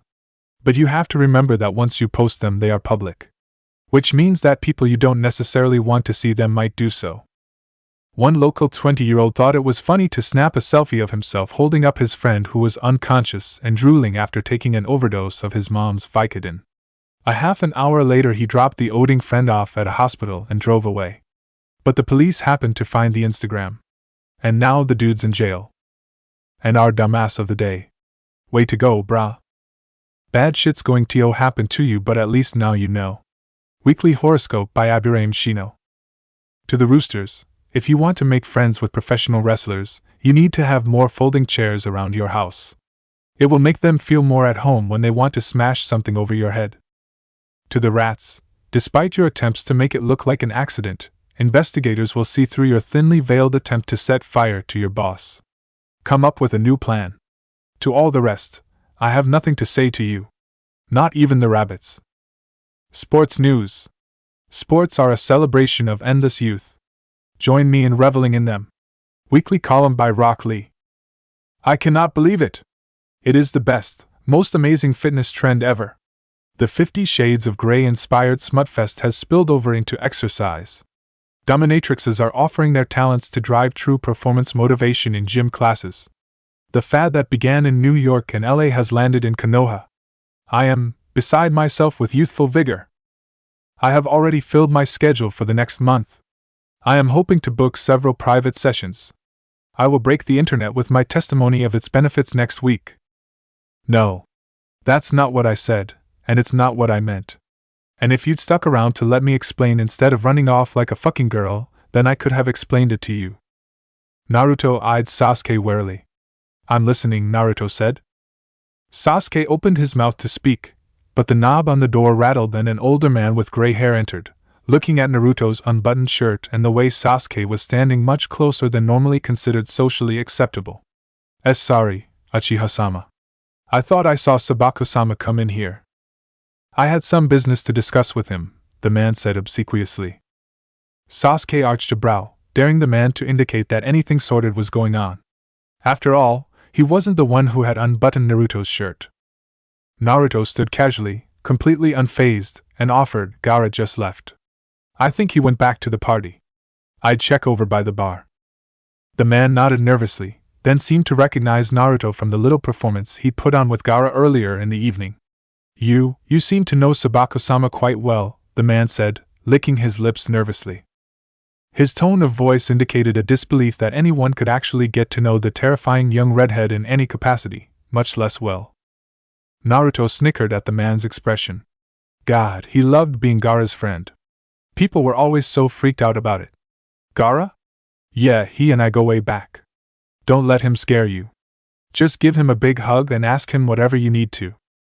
Sasuke rolled his eyes and the older man choked at the idea of hugging any business partner, but particularly a homicidal, extremely influential one who could end his career aspirations in 3 seconds flat. He looked with wild eyes to Sasuke, who merely shrugged, seemingly bored with the conversation. The man had already approached Sasuke earlier in the evening hoping he would agree to invest in a business venture he was proposing. Sasuke had declined. He seriously doubted that Gaara would be any more lenient, but the man was certainly welcome to try. Especially since that would take the man out of the library so Sasuke could finish his conversation with Naruto. Sasuke was much more interested in the characterization that Naruto had given his relationship with the redhead. Both his words and his tone indicated a friendship. A strong one, but still, just friends. He remembered Naruto saying he was going to show Gaara something. Given what he knew about the blonde, Sasuke was guessing it was the t-shirt he was wearing under his dress shirt. The thought made his lips twitch. So Naruto wasn't after Itachi, and he wasn't after Gaara. That lessened the chance of Naruto being yet another gold digger, and Sasuke found himself relaxing slightly. He usually could see the social climbers coming from a mile away, and it had pissed him off more than he had expected it to when he thought Naruto had fooled him so easily. The older man was busy bowing and making a hasty retreat, clearly deeming Naruto insane for suggesting any sort of physical contact with Gaara, under any circumstances. Sasuke turned back to see Naruto chuckling softly as he buttoned up his shirt. He had to admit he had found it mildly entertaining as well, though Sasuke was used to terrifying people all on his own. He had no need for additional associations to send people scurrying. He frowned at the door that the man had just exited through. Speaking of terrifying, he was pretty sure he had seen his uncle Madara here this evening. Of all his uncles, Madara was the worst. And the most diligent. He seemed to take perverse pleasure in decimating any potential threats to his nephews. Sasuke knew he'd better not spend too much time alone in the library with Naruto if he was going to stay off Madara's radar. Or some other nosy observer. At these types of events, everyone's movements were tracked and monitored as people looked for signals of possible deals or alliances. It was annoying to have to live life in a glass box, but Sasuke had become adept at it. Naruto looked over to see Sasuke frowning at the door, and the amusement in his blue eyes faded to show a bit of anger. Careful, Uchiha. Someone might get the wrong idea finding you alone in a library with another man, Naruto mocked, giving a significant glance to the door which had been partially left ajar. You'd better get back in your closet. TCH, idiot. You're the one who'd have to watch out. My family already knows I'm gay. I don't give a fuck about that. Sasuke adjusted the cuff of his shirt in annoyance, though his eyes did linger slightly on Naruto's fingers as they nimbly refastened the buttons of his shirt. Naruto paused, wondering for a moment if Sasuke was threatening him. What do you mean I'd have to watch out? Sasuke sighed, running a hand through his hair. This was why he avoided speaking most of the time. Words were annoyingly easy to take the wrong way, which Naruto's narrowed eyes were telling him was happening now. Again. But at least this time Sasuke was fully clothed, and he could make sure Naruto heard him out. My family is old money. Naruto bristled, thinking Sasuke was about to warn him off outing him despite what he said about his family already knowing, but Sasuke was continuing. I don't care about social status or whether someone's bank account is on par with mine. I have enough money to support myself and an entire harem if I wanted it. But I also don't want to get involved with gold diggers. And my family is a bit overprotective on that point. We have been the target of social climbers for generations, and my uncles aren't shy about discouraging them. The one time they found out about someone I was having sex with, they turned his life inside out between financial audits, background checks, and very thinly veiled threats on what would happen to him if they ever found out he was just after my money. Naruto processed this. He had pretty good bullshit radar, and Sasuke wasn't setting off any alarms. He supposed it would make sense for a family to be overprotective on that front, given the amount of money at stake. And he could appreciate Sasuke's honesty at least in disclosing this potential complication of getting involved with him and his crazy, overprotective uncles lurking in the wings. He was willing to give the guy points for that. Sasuke had already seen what his friends at the newspaper were capable of, thanks to his special birthday issue, so at least he wouldn't have to reciprocate the warning. He supposed that made them equal, in some ways. Feeling his anger dissipate a little, he leaned back against the bookshelf, crossing his arms behind his head and letting his mouth relax into a slight smile. Yeah, well, I'm not after anything with you. I just wanted to grab a coffee, not ask for you to bear my child. Shit, Naruto realized that maybe he and Sasuke were in the same place. Verbal expression clearly wasn't one of Sasuke's strong suits given the way he'd gone about saying it in the locker room, but at least the intent wasn't what it had seemed at the time. Sasuke had just been trying to tell Naruto he wasn't looking for something serious.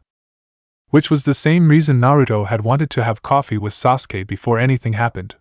So there wouldn't be any misunderstanding on what he was able to offer at the moment. If Sasuke had been looking for something serious right off the bat, Naruto would have needed to walk away. He didn't use people or lead them on. And evidently, either did Sasuke.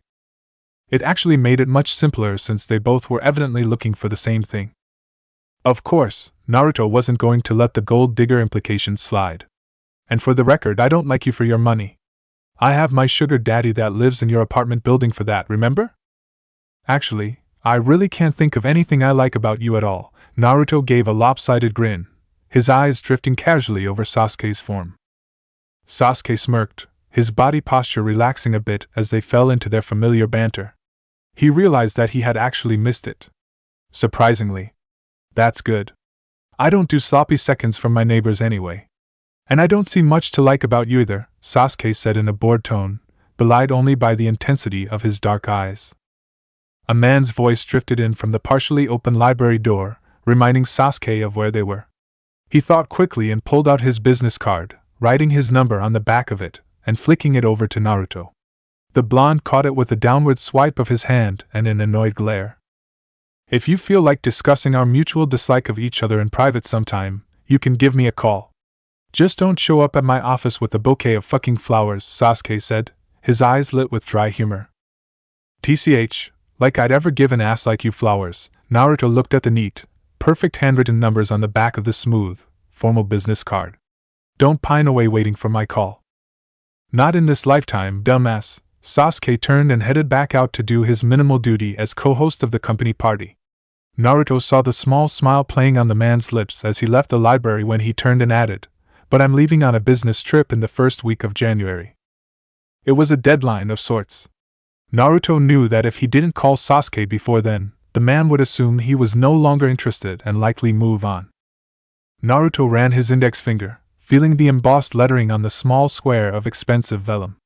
He watched from the doorway as Sasuke walked fluidly across the room and greeted a group of serious-looking businessmen, all of whom immediately bowed deferentially to him.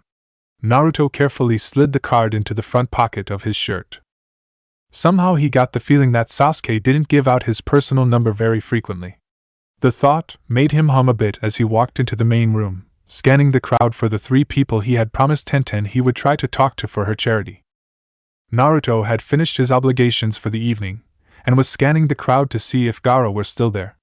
He had missed the redhead, and decided he didn't really want to wait until tomorrow to catch up if he could find the man before he left.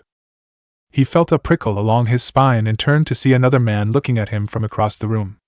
He looked like a much older version of Sasuke and Itachi, and Naruto assumed that this was one of the crazy uncles that Sasuke had mentioned. The man's gaze lingered assessingly on Naruto for a moment, then shifted and found both Sasuke and Itachi circulating in the room.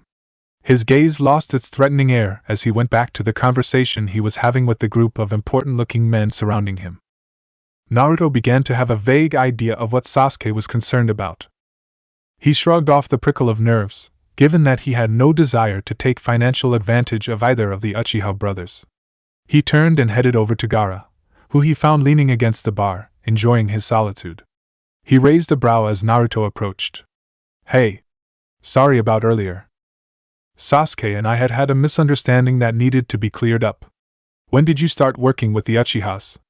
Last I heard you were in New York setting up your family's new branch there. It sucks you're only here for 3 days. Naruto ignored the covert glances people cast him as he walked over and sat right next to Gaara, grinning at the redhead happily. I've been on the board of Uchiha Financial for the past 3 years, but they just moved their headquarters to Konoha this year. Mostly I've been in New York, but I come back every month or so for business. Usually I'm not in town long enough to do anything social, but since the end of the year is coming up, I thought I'd take a few days to relax." Naruto snickered a bit at the thought of a social Gaara. He had met Gaara only because he was Sasori's cousin. They had hit it off immediately, much to the shock of everyone, especially Sasori. Naruto had sometimes wondered what would have happened if he had met Gaara first, but there was too much baggage now to ever go that route. Gaara had been there for Naruto when things had been at their worst with Sasori. "Where are you staying while you're in town?" Gaara shrugged. For seasons, he took a sip of his drink. Naruto rolled his eyes. "Boring. Come stay with me." Gaara raised a hairless eyebrow. Let's see. Sleeping on a king-sized bed with high thread count sheets, stacks of pillows, room service, and a concierge I can terrorize versus sleeping on your sofa with questionable levels of hygiene, a throw blanket, and eating instant ramen. Naruto grinned. "So, you're coming over, right?" Gaara finished his drink. "Of course. We'll have to go by my room to get my bags." Sasuke was standing off to one side of the room, trying to avoid the daughters of several members of their board of executives who had been trying to corner him. He wished he could have just asked Naruto to leave with him and go grab a drink, but Itachi would have killed him if he'd left early. Not to mention that half the room had likely noticed him step into the library after Gaara and Naruto, and would have taken note if they'd left at the same time. He'd given Naruto the Cliff's Notes version of the issues with his family, and the boundaries it placed on any potential interactions between them. He'd let Naruto make the call as to whether he was interested in anything after this. Sasuke felt a presence at his shoulder, and was not surprised to find Itachi standing there. "You seem less annoyed than you did earlier, Oturo," Itachi said casually. Sasuke shrugged, looking out over the sea of guests, careful not to let his gaze drift too frequently to one of the only blondes in the room. "Why did you want it to appear as though Naruto was here as your date?" Itachi took a sip of his drink, his long, elegant fingers supporting the crystal tumbler with practiced ease. "Why would the idea of Naruto being my date annoy you?" Sasuke said nothing for a moment. Then, "Uncle Madara is here this evening. Did you really want to subject Naruto to that kind of scrutiny?" Itachi arched a perfect eyebrow. "Worried about him?" "I just think it's a bit callous of you to involve random strangers in these little games you like to play with me," Sasuke said, unable to keep the slight edge from creeping into his voice. Amusement shone in Itachi's eyes. "How noble of you. If it makes you feel better, I had already informed Uncle Madara the purpose for Naruto's presence here." "Sasuke said, feeling somewhat appeased. His eyes were fixed on the crowd, blatantly ignoring the assessing look that Itachi was giving him. It looks like Naruto is leaving with Sabaku-san. I had thought the two of you would spend a little time together this evening, Itachi said after a moment. Sasuke took another sip of his drink. Why would I? He has nothing to do with our business. Itachi was too controlled to give in to the desire to sigh, but Sasuke felt the sentiment anyway.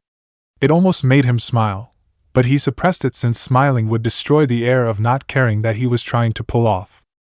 The last thing he wanted was Itachi playing matchmaker any more than he already was, even if it did imply that Itachi approved of Naruto at least on some level.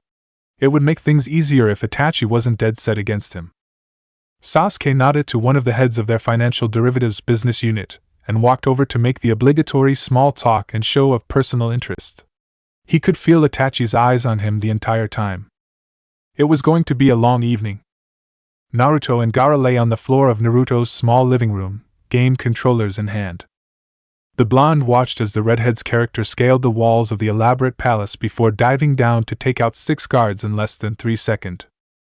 Sweet, Naruto said. Shit, I forgot how good you are at Assassin's Creed. Shikamaru always falls asleep when we play. And Lee and Kiba are just too spastic to get a strategy right. Naruto paused as his character took a swan dive off the cathedral-like tower to land softly on his feet before taking out the palace guards on the ground floor. Hinata's pretty good though, he said thoughtfully, the tip of his tongue sticking out as he used his phantom blade to kill the head guard before dropping down from the mezzanine and walking calmly up to Gaara's character. Gaara's eyes flicked briefly to the side as their characters crept through the hallways. So, you and Uchiha? He twisted his wrists, and his character thrust a knife up under the chin of a guard that had come around the corner unexpectedly. Naruto pretended to focus on the game for a few minutes, picking a lock then sneaking into a room and cutting down 3 more guards. Despite Gaara's eyes staying on the TV, Naruto could feel the man waiting for his reply. Gaara was the one person Naruto could talk freely about this. Even a corpse couldn't keep a secret as well as Gaara. I don't know, Naruto said, thinking about the card he had placed carefully on his nightstand when they'd gotten back from the Uchiha's party. We have this weird thing going. From the corner of his eye, Naruto saw a hairless brow lift in inquiry. We met sort of at random, and mostly just really piss each other off, but? Gaara prodded. But I guess, there's this weird attraction that just is really intense and sort of feeds off the fighting. Gaara smirked at that. Those types of relationships were more Gaara's style. He had only known Naruto after he had begun dating Sasori, so he didn't know what Naruto's dating pattern had really been before that. A lot of people think the Uchihas are attractive. I didn't think you were the type to just go for looks, though. Gaara's voice was inflectionless, reflecting intellectual curiosity rather than any sort of judgment. Naruto grumbled something under his breath. Gaara bit back a snicker. What was that? It's not just his looks. He's sort of funny. In a dry, asshole-ish kind of way. Naruto didn't really know what adjective he was looking for. Interesting, he finished lamely. Gaara said non-committally. So, you're together? No. We barely know each other. I'm not looking for a relationship yet. And he's already told me that. Naruto paused as they cleared another room of guards. That, given his family situation, he really isn't looking to date either. They played in silence a bit. Then Gaara clarified, so you're just fucking then? His voice reflected no opinion on the matter. He was far from romantic himself, and didn't see the need for anyone else to be either. He thought it was probably good for Naruto to slowly get used to the dating scene again without jumping into something too heavy on the relationship side right away. And Sasuke was different enough from Sasori to put Gaara at ease that Naruto would fall into another self-destructive relationship. Sasuke was unlikely to get high on coke and throw a washing machine at Naruto. Unlike Sasori. Naruto blushed, and he pushed the buttons on the controller with slightly more force than was absolutely necessary. No, he said somewhat defensively, then paused. Not yet. He gave me his number. It's sort of a standing offer, I guess. Gaara nodded. I think that's good. You can ease back into dating. It's safe, with clear boundaries. You can keep it casual and not worry about hurting each other. And he's not a junkie. And he interests you on other levels. Naruto felt somewhat reassured by Gaara's words. At least he and Sasuke had somewhat cleared the air. They were both in the same place, feeling the intense attraction, finding each other interesting, but not looking to jump into a serious relationship. Sasuke had already seen Sasori and had clearly drawn the correct conclusion about Naruto coming out of a messy breakup. And Naruto now knew about Sasuke's insane family, and the man's desire to avoid anything serious or public. They were both adults, walking into this with their eyes open. It could be good. Interesting company, fierce sexual attraction, and no expectations. As long as no one found out. The last thing Naruto wanted to was end up in his own fucking newspaper again. Or being targeted by one of Sasuke's psycho uncles. Now all Naruto had to figure out is what the fuck to say to Sasuke when he decided to finally make the call. Chapter 10: The Start of Things. The Daily Ramen, December 22nd. Our dumb world, things that are going on in other places that you couldn't care less about. Weekly international and political news column by Nara Shikamaru. Your mother was wrong. All those times she told you that playing computer games was a waste of time? Wrong. Her wrongness has even been scientifically proven. Recent studies have shown that playing first-person shooter games do more than just incite violent tendencies and give parents an excuse for their failure to actually raise their children. It even does more than improve hand-eye coordination. Actually, it now appears that people who played such games have more highly developed spatial reasoning and focus, higher visual acuity, and better decision-making. That's right. People who like to play violent, shoot-'em-up games are better decision-makers than those who don't. With that said, I am off to play Call of Duty. If my next column is late because of it, it is only because I am trying to improve my decision-making skills. In other news, if you think you didn't care about Nara's stuff, you really won't care about this. Weekly local news column by Uzumaki Naruto. Many people are looking for a cause, something to give meaning to their life. One local man has finally found something he really cares about, something that touches his everyday life and fuels his dreams. It is a movement by leading porn stars demanding to be fucked harder. That's right. No more of this subpar fucking. Our local man is totally down with that, and looking for ways to contribute more meaningfully to the righteous cause. And he is very willing to get behind it. Or on top of it. Or under it. Really any position at all. I saw what you did there, seriously, people. If you don't know what you're doing sexually, can you please just keep it in your own bedrooms? Weekly column by Hyuga Hinata. Sweaty dreams. We all have them. Sometimes about that hot, off-limits coworker that you fantasize about shoving into the supply closet and ripping off his shirt. Sometimes about the person on the radio with the sexy voice that stirs you up. There's nothing wrong with a good fantasy. But if you are prone to being particularly vocal in your dreams, then you might want to be careful about falling asleep on the public bus. I was riding home from work the other day, when a man next to me was clearly having a rather nice dream.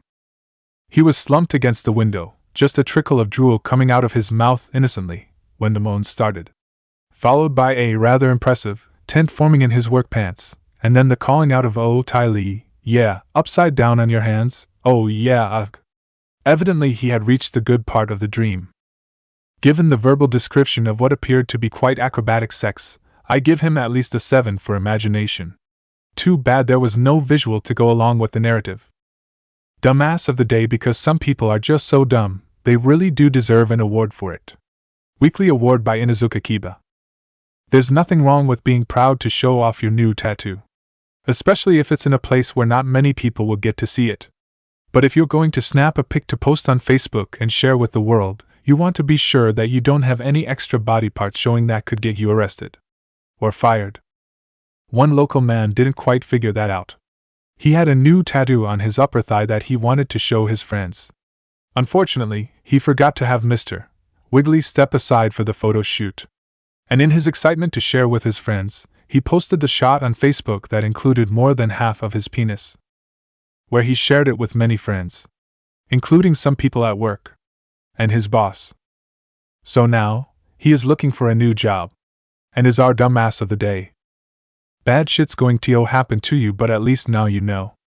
Weekly horoscope by Abirame Shino. For the monkeys, if you do not enjoy hard, pointy objects being forcefully jammed up your ass, you should give up your career as a bullfighter before the end of the week. For the Rams, this week you will discover that your entire emotional construct is in fact comprised of emoticons. especially the little cat ones with the big eyes. To the rabbits, I simply wish to remind you that quantity is not the same as quality. Why? Because if you can really fuck 10 times in a day, then at least the first 5 times were lame. Sports news. Sports are a celebration of endless youth. Join me in reveling in them. Weekly column by Rock Lee. We apologize that the column by Rock Lee will be delayed this week, as he is currently shackled to a wall somewhere in his selfless pursuit of in-depth exploration of the latest dominatrix-driven workout phase. He wanted to let you all know that there is nothing he won't subject himself to for the educational purposes of his loyal readers. He hopes to return next week, but only if Mistress allows it. Naruto sat at his desk at the Daily Ramen, looking through the first drafts of Hinata's and Kiba's columns, along with some additional articles they were running. He had a stack of emails from local vendors wanting to buy advertising space on their website that he had to get to before the end of the day. Shikamaru handled the tax, legal and accounting side of their little business, and Naruto handled most of the editing, proofing, and advertising part. It was a good mix of their skills. Today, however, Naruto was having trouble focusing. His mind wandered to a particular business card that was sitting in his wallet. It had been almost a week since Sasuke had given him his number. Naruto had spent the weekend catching up with Gaara and watching him terrorize his friends from the Daily Ramen. He had pushed the library encounter with the dark-haired man to the back of his mind. Monday had been hectic with lots of local socialites doing things dumb enough to require many flash updates on their website. But now enough time had passed that he really should be deciding whether he was going to call Sasuke or not. Or to be perfectly honest with himself, he needed to decide what he was going to say when he did call. Because there was no doubt in his mind that he was going to call the bastard. Even though they had both agreed it would be casual, he didn't want to make it feel like some cheesy booty call. He really couldn't imagine himself calling someone up and being all, "Hey baby, let's meet at my place." It wasn't his style, and he was pretty sure it wasn't Sasuke's either. But meeting at a restaurant seemed a little dubious, too, since who knows who would see them. And a movie felt like a date thing, which Sasuke wasn't really wanting to do. Museum? Sasuke was probably a pretty cultured guy, but it was clear they were both hoping to get sex out of it at the end. Museum didn't exactly scream sex. Not that he wanted to make an offer that was too cliché, but Naruto cut off his thoughts with a groan, letting his head thud down on his desk. He was overthinking this. He needed to just pick up the phone and call. Naruto? He looked up to see Kiba eyeing him with a bit of worry. You don't like the draft of the columns? Nah, they're great. I'm just stressing over stupid things. Naruto scrubbed his hands over his face. What's up? Kiba looked at him for a moment. Naruto didn't usually stress over things. But he shrugged, knowing his friend would talk about it if he needed to. Let's go out this weekend, then. Blow off some steam. Maybe get you laid. Naruto rolled his eyes, but he felt his cheeks heat slightly. That was actually a more realistic possibility than Kiba knew, but Naruto wasn't going to enlighten him. He was glad that neither Hinata nor Shikamaru were in the room to see his reaction, or they would have known something was up. Yeah. We can go down to the Hidden Leaf and shoot some pool on Friday. After we get the print edition out, Naruto said, giving Kiba a glare for the half-finished article he had handed in. Deal. I'll tell the guys. And Hinata. Naruto bit back a grin. Kiba was the only one of their group who always clarified that Hinata was separate from the guys. He wondered when his friend was finally going to man up and make his move. He grimaced slightly at the thought that he had no right to say anything. He had his own manning up to do. Sasuke leaned back in his chair behind his large mahogany desk and stretched his back. This had been the week from hell at work. He didn't think he'd gotten more than 4 hours of sleep for the past 5 nights. The markets had shifted unexpectedly, and Sasuke had had to scramble to make sure that they adjusted their positions rapidly enough to avoid taking losses. There had been a few hedge funds that Sasuke had decided to pull their investments out of 2 months ago when he'd realized that a market shift like this could cost the company billions. There had been grumbling from their sales side when he'd done it, since at the time they had thought a shift like this was highly unlikely, but he had been proven right in the end. He smirked in satisfaction. Even his father had been impressed. Sasuke could count on one hand the number of times he'd witnessed that, most of them involving Itachi. But this one had been his own. Sasuke glanced at his phone. 37 business-related calls received. None from a blonde idiot. He rubbed his neck tiredly. It had almost been a week. He supposed it was better that the reporter hadn't called him. He wasn't sure he'd have been able to meet anyway. But still, he had thought the blonde would have called. He regretted not taking Naruto's number, but there just hadn't been time. And he had been sure that he would call. If work hadn't been so busy, Sasuke would have been more annoyed about that fact. He scrolled through the screen on his office computer. It showed the current end-of-day reports. He clicked through, giving it only a cursory glance. He had been invited to join the board of directors of the Business Council of Konoha, and they were going to welcome him at their meeting this evening while they were discussing plans to the city's business regulations for the upcoming year. Itachi had told Sasuke he had to go, even though it was Friday night, and he'd had a hell of a week. But Itachi handled most PR aspects to their business, and this was the one area that Sasuke usually covered. He was just about to close the screen when something caught his attention from one of their business units. He paused, looking at it twice to make sure he was seeing it correctly. Cursing silently under his breath, he picked up his phone and dialed the person who better fucking know what was going on. Kakuzu. I'm looking at the end-of-day report for our hedge fund portfolio. Can you tell me why we are $300 million short of where we were yesterday? Sasuke-san, where are you looking? The head of their private equity division immediately sounded concerned. Sasuke never called just to chit-chat. Page 1. If we had an account blow up to the tune of $300 million overnight, I would have expected to have been notified. What? There is no fucking way we had a loss that big and I didn't know. Then where is the money? There was silence on the other line as Kakuzu pulled up the reports. What the fuck? Exactly. I want to know which account, and I want to know why, within the next 15 minutes. No one from your group goes home for the weekend until I have an answer. Kakuzu growled in agreement. He was actually even more of a pitbull than Sasuke was when it came to chasing the bottom line. He hung up the phone, confident that Kakuzu would get to the bottom of it.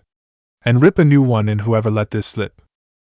He stood and walked over to the espresso machine he had in his office to make himself another cup, wondering if he could use this fiasco as an excuse to get him out of showing up tonight.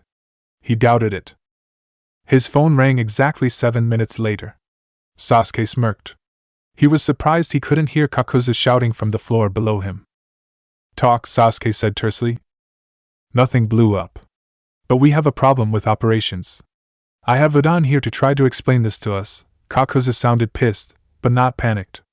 That was a good sign. It meant the money wasn't completely gone. Sasuke could hear the frantic breathing of the poor young analyst that Kakuzu had just thrown under the bus. The kid was practically hyperventilating. Sasuke didn't blame him. Kakuzu was scary as fuck when money was on the line. And to have your first meeting with your boss's boss be over a mistake wouldn't be fun. But the kid shouldn't have screwed up. Udan? I don't have all evening. Explain to me where the $300 million is, Sasuke said, his tone calm but not allowing for any hesitation. Why yes, Sasuke-sama. It's not gone. We just, one of the hedge funds that you said we should liquidate our assets in. Yes? Sasuke said, feeling impatient. That order had gone through weeks ago. We got approval and clearance from all parties. So the transaction is fine. But there was some difficulty in the communication between our system and one of the other parties. Udan paused. If we don't have our money, how is the transaction fine? And why am I just hearing about this now? Sasuke bit out. His other phone line lit up. He looked at the number and groaned. Madara. Of course. Sasuke wasn't the only Uchiha who scanned the end-of-day numbers. I will be back on in 2 minutes. In that time, I expect you to have a clear explanation to my question. Sasuke pushed the button, switching him to his second line. Uncle Madara. To what do I owe the pleasure of this Friday evening call? Sasuke drawled sarcastically, though he already knew the answer.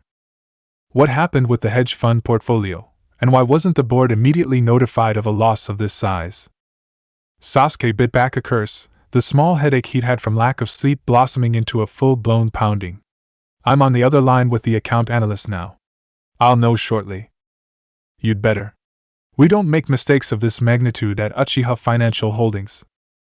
Sasuke refrained from gritting his teeth, but only because he knew it would make his head hurt worse.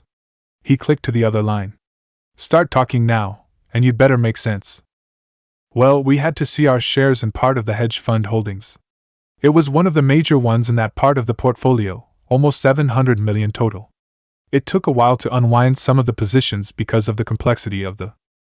Get to the point. Do we still have the stocks or whatever asset the fund was trading? No, we sold that, Udon said confidently. And who has those assets now? Bank of Tokyo bought them, Udon responded quickly. Okay, so if the Bank of Tokyo bought them, then where is the money they were supposed to have paid us? Well, it should be. I'm not interested in should be. I want to know is. Where is the money? Sasuke pinched the bridge of his nose. Why were the assets released if we hadn't received payment yet? You can't walk out of a store with a fucking $2 pack of gum without handing over the money first. Why this concept didn't seem to have registered to someone working in the financial industry was beyond Sasuke. Well, everything was signed off on, and it was only transaction 47 from protocol. Stop. Let's try this again.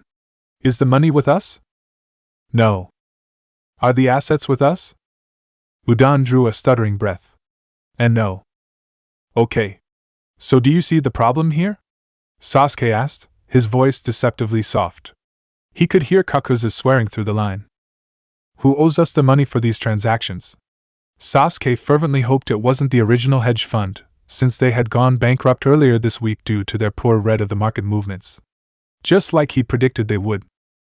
Be Bank of Tokyo, Udon finally managed to get out. Sasuke drew a breath. This would be fine then. It was just a system error. And Bank of Tokyo would be able to pay them. Kakuzu. Sasuke hadn't even been able to say more than that when the man cut in. I know who to call there. We'll have this handled before business opens tomorrow, Sasuke-san. You'd better. Madara called when I was on the phone with you. He'll be expecting your update, along with the rest of the board. I'll let him know that you will be calling him directly later this evening. The board had to sign off on the bonuses for all top executives. Kakuzu would make sure every I was dotted and T was crossed on this one. And probably redesign the whole system so it never happened again. Sasuke looked up at the sound of his door being opened as he hung up the phone. You're going to be late, Otito. This is an important position in the community, Itachi said, smirking as he could hear Kakuzu shouting orders from down the hall. I think you've terrorized your minions sufficiently for the week. Now run along and play nice with the other business leaders. We need to work with most of them. Sasuke thought longingly of the hot shower and large bed waiting for him at home. Fuck you, he murmured to his brother, pulling on his jacket and heading down to his car. Naruto grabbed his tablet and stuffed it into his bag. Hinata poked her head into the door as he was just zipping it closed. You're covering the business council meeting tonight? Naruto sighed. Yeah. It's my turn. Shit, these things are always so boring. We almost never get anything good out of them. Hinata nodded sympathetically. There were certain events that were known for being deadly dull, and they'd draw straws to see who would go to cover them just in case. Naruto got the short straw this time. Tell Kiba he owes me a beer tonight after this. We'll meet you at the Hidden Leaf when you finish up, she said, mentioning their favorite pool hall bar. Sounds good. I'll see you there. Naruto slung his bag over his shoulder and headed out. Maybe if he got a few drinks into him at the Hidden Leaf he'd get the nerve to call Sasuke. Naruto got to the meeting just as they were opening the discussion on some new set of tax incentives that he couldn't understand and couldn't care less about. He would stay to the end of the meeting on the off chance that anything interesting happened, but he wasn't going to hold his breath. The meeting had been going for about 15 minutes when the door opened and someone walked in. Naruto didn't bother turning to see who it was, assuming it was just another attendee. When the person walked past him and headed up to the row of chairs where the board members sat, Naruto looked up. And was shocked to see a familiar duck-ass hairdo walk past. Naruto pretended to look more at the hair rather than the fine set of broad shoulders nicely filling out the suit below it. When had Uchiha Sasuke been added to the board? Sasuke turned and spoke briefly to the chairman of the board before taking the remaining empty seat at the far end of the row of chairs up on the dais. His face looked as calm and stoic as ever, but Naruto thought the man looked a bit weary. Sasuke picked up a pack of materials that had been left on his seat for him to read through, describing the details of the new policy that would be voted on later this evening. He hadn't noticed Naruto as he'd walked into the room, and was flipping through the documents, a slight frown of concentration on his face. It was the first time Naruto had really seen Sasuke when they weren't arguing, and he was struck again by how coldly beautiful the man was. Sasuke's legs were spread slightly apart as he rested the papers on the table in front of him, his long fingers flipping through the pages as he scanned their contents. There was something both elegant and powerful about his presence that immediately commanded respect from the other businessmen in the room. Naruto continued to watch as Sasuke pulled out a pen and made a few short notes in the margins before he folded the papers and set them in front of him, evidently having finished digesting the materials. Most of the other members of the board were still reading despite having a 20-minute head start on the Uchiha. Naruto smiled, somehow finding that amusing. The man in front was still droning on about some minutiae that Naruto didn't bother listening to. He noticed that Sasuke had pulled out his phone and appeared to be checking emails. Deciding there was no time like the present, Naruto pulled out his phone as well. Sasuke bit back a groan as he finally finished reading the materials that he'd have to vote on at the end of the evening. This was such a fucking waste of his time. After the week he'd had, all he wanted to do was go back to his apartment, take a hot shower, and have a glass of wine. Or 3. Before he decided whether he was going to fire Udon on Monday. He checked his emails, finding one from Kakuzu saying he had called someone at the other bank and gotten confirmation that the money transfer would be complete before their team left for the night. He looked up, trying to at least pretend to pay attention to what the speaker was saying. He'd already read the materials and made his decision, but he had to make a perfunctory show of paying attention. His phone vibrated as he received another text. He frowned inwardly, thinking it had better not be Kakuzu with another problem. He was surprised to see an unknown number. Was the packet boring, or are you really just that fast of a reader? Sasuke's eyes snapped up and he glanced around. He'd had stalkers before, and it always annoyed him. His phone vibrated again. You're pretty hot when you're pissed. Sasuke wondered briefly if Karen had somehow gotten his number. He'd have to renew the restraining order, if so. 5th row, 2 seats in from the left, bastard. Sasuke looked up and over to where he was indicated, but didn't see anyone he recognized. Everyone's face was fixedly turned toward the speaker. Sorry, my left, not yours. Sasuke rolled his eyes, not surprised at this point when they landed on a familiar blonde head of hair. Blue eyes full of amusement met his, and Sasuke couldn't help but feel his lips twitch in response. He glanced down at his phone and quickly typed out, I was wondering if you were ever going to grow balls enough to use my number. He saw Naruto glance down at his phone as he received the message, then the tan fingers were flying over the device. More like grow bored enough to call you, asshole. Will this old windbag ever stop talking about this stupid tax code? Sasuke glanced down at the new message, his brow arching. He hated to agree with the blonde, but really, the speaker seemed to be greatly enjoying the sound of his own voice a little too much. His fingers typed quickly. What, was my neighbor all booked up for the night? No one better to text? Sasuke could see Naruto snicker, and he felt his own lips curve slightly in response. He watched as Naruto typed out a reply, and waited for it to arrive. He said he'd rather watch paint dry than come here. There was a brief pause, then Sasuke received a second text from the blonde. You look tired. Rough day? The message surprised Sasuke. Most people couldn't read him well enough to tell when he was tired. I look better than you even when I'm tired. But yeah. Rough week. Naruto quickly typed back. You wish you looked better than me. But if you're up for it, I'm still game to buy coffee. I think I have some extra hats and dark glasses if we need to go incognito. And now, we're pleased to have our newest board member, Uchiha Sasuke, co-owner of Uchiha Financial Holdings, give us his assessment on these points. The room seemed to wake from its stupor when the old man who'd been rambling at the front of the room finally stopped, and apparently was handing over the discussion of the fine points of the changes to Sasuke. Naruto panicked, not realizing that Sasuke was supposed to have been paying attention to the speaker and feeling guilty for having distracted him. Sasuke rose, looking completely composed. Thank you, Chairman. There were 3 points in particular that you raised that I wanted to further clarify to the group before we begin voting. Naruto watched in shock as Sasuke smoothly went through all the points, the nodding heads in the room assuring Naruto that Sasuke was evidently having no problem. Clearly he had been following the speaker even while texting with Naruto. Sasuke looked directly at him, and Naruto saw smug amusement in the businessman's face as he read the worry then surprise that had come over Naruto. He hated to admit it, but he was actually impressed with the way Sasuke pulled it off. Impressed, and honestly more than a little turned on. When Sasuke finished, the chairman stood back up and took questions from the room, many specifically wanting Sasuke's opinion based on what he'd seen in other cities. Finally, they were ready to call the vote. It wasn't surprising that Sasuke's well-articulated points had clearly swayed the majority of the people in the room. After the meeting, young businessman was immediately swarmed by people wanting to ask him about everything from his opinion on the business environment of the city to whether or not he was dating. It didn't look like Sasuke was going to be able to escape any time soon, and the man had already said he was tired, so Naruto left with the majority of the spectators. While he was waiting for a taxi, he pulled out his phone to text Kiba to see if they were already at the Hidden Leaf when his device buzzed again. "Do you always run away?"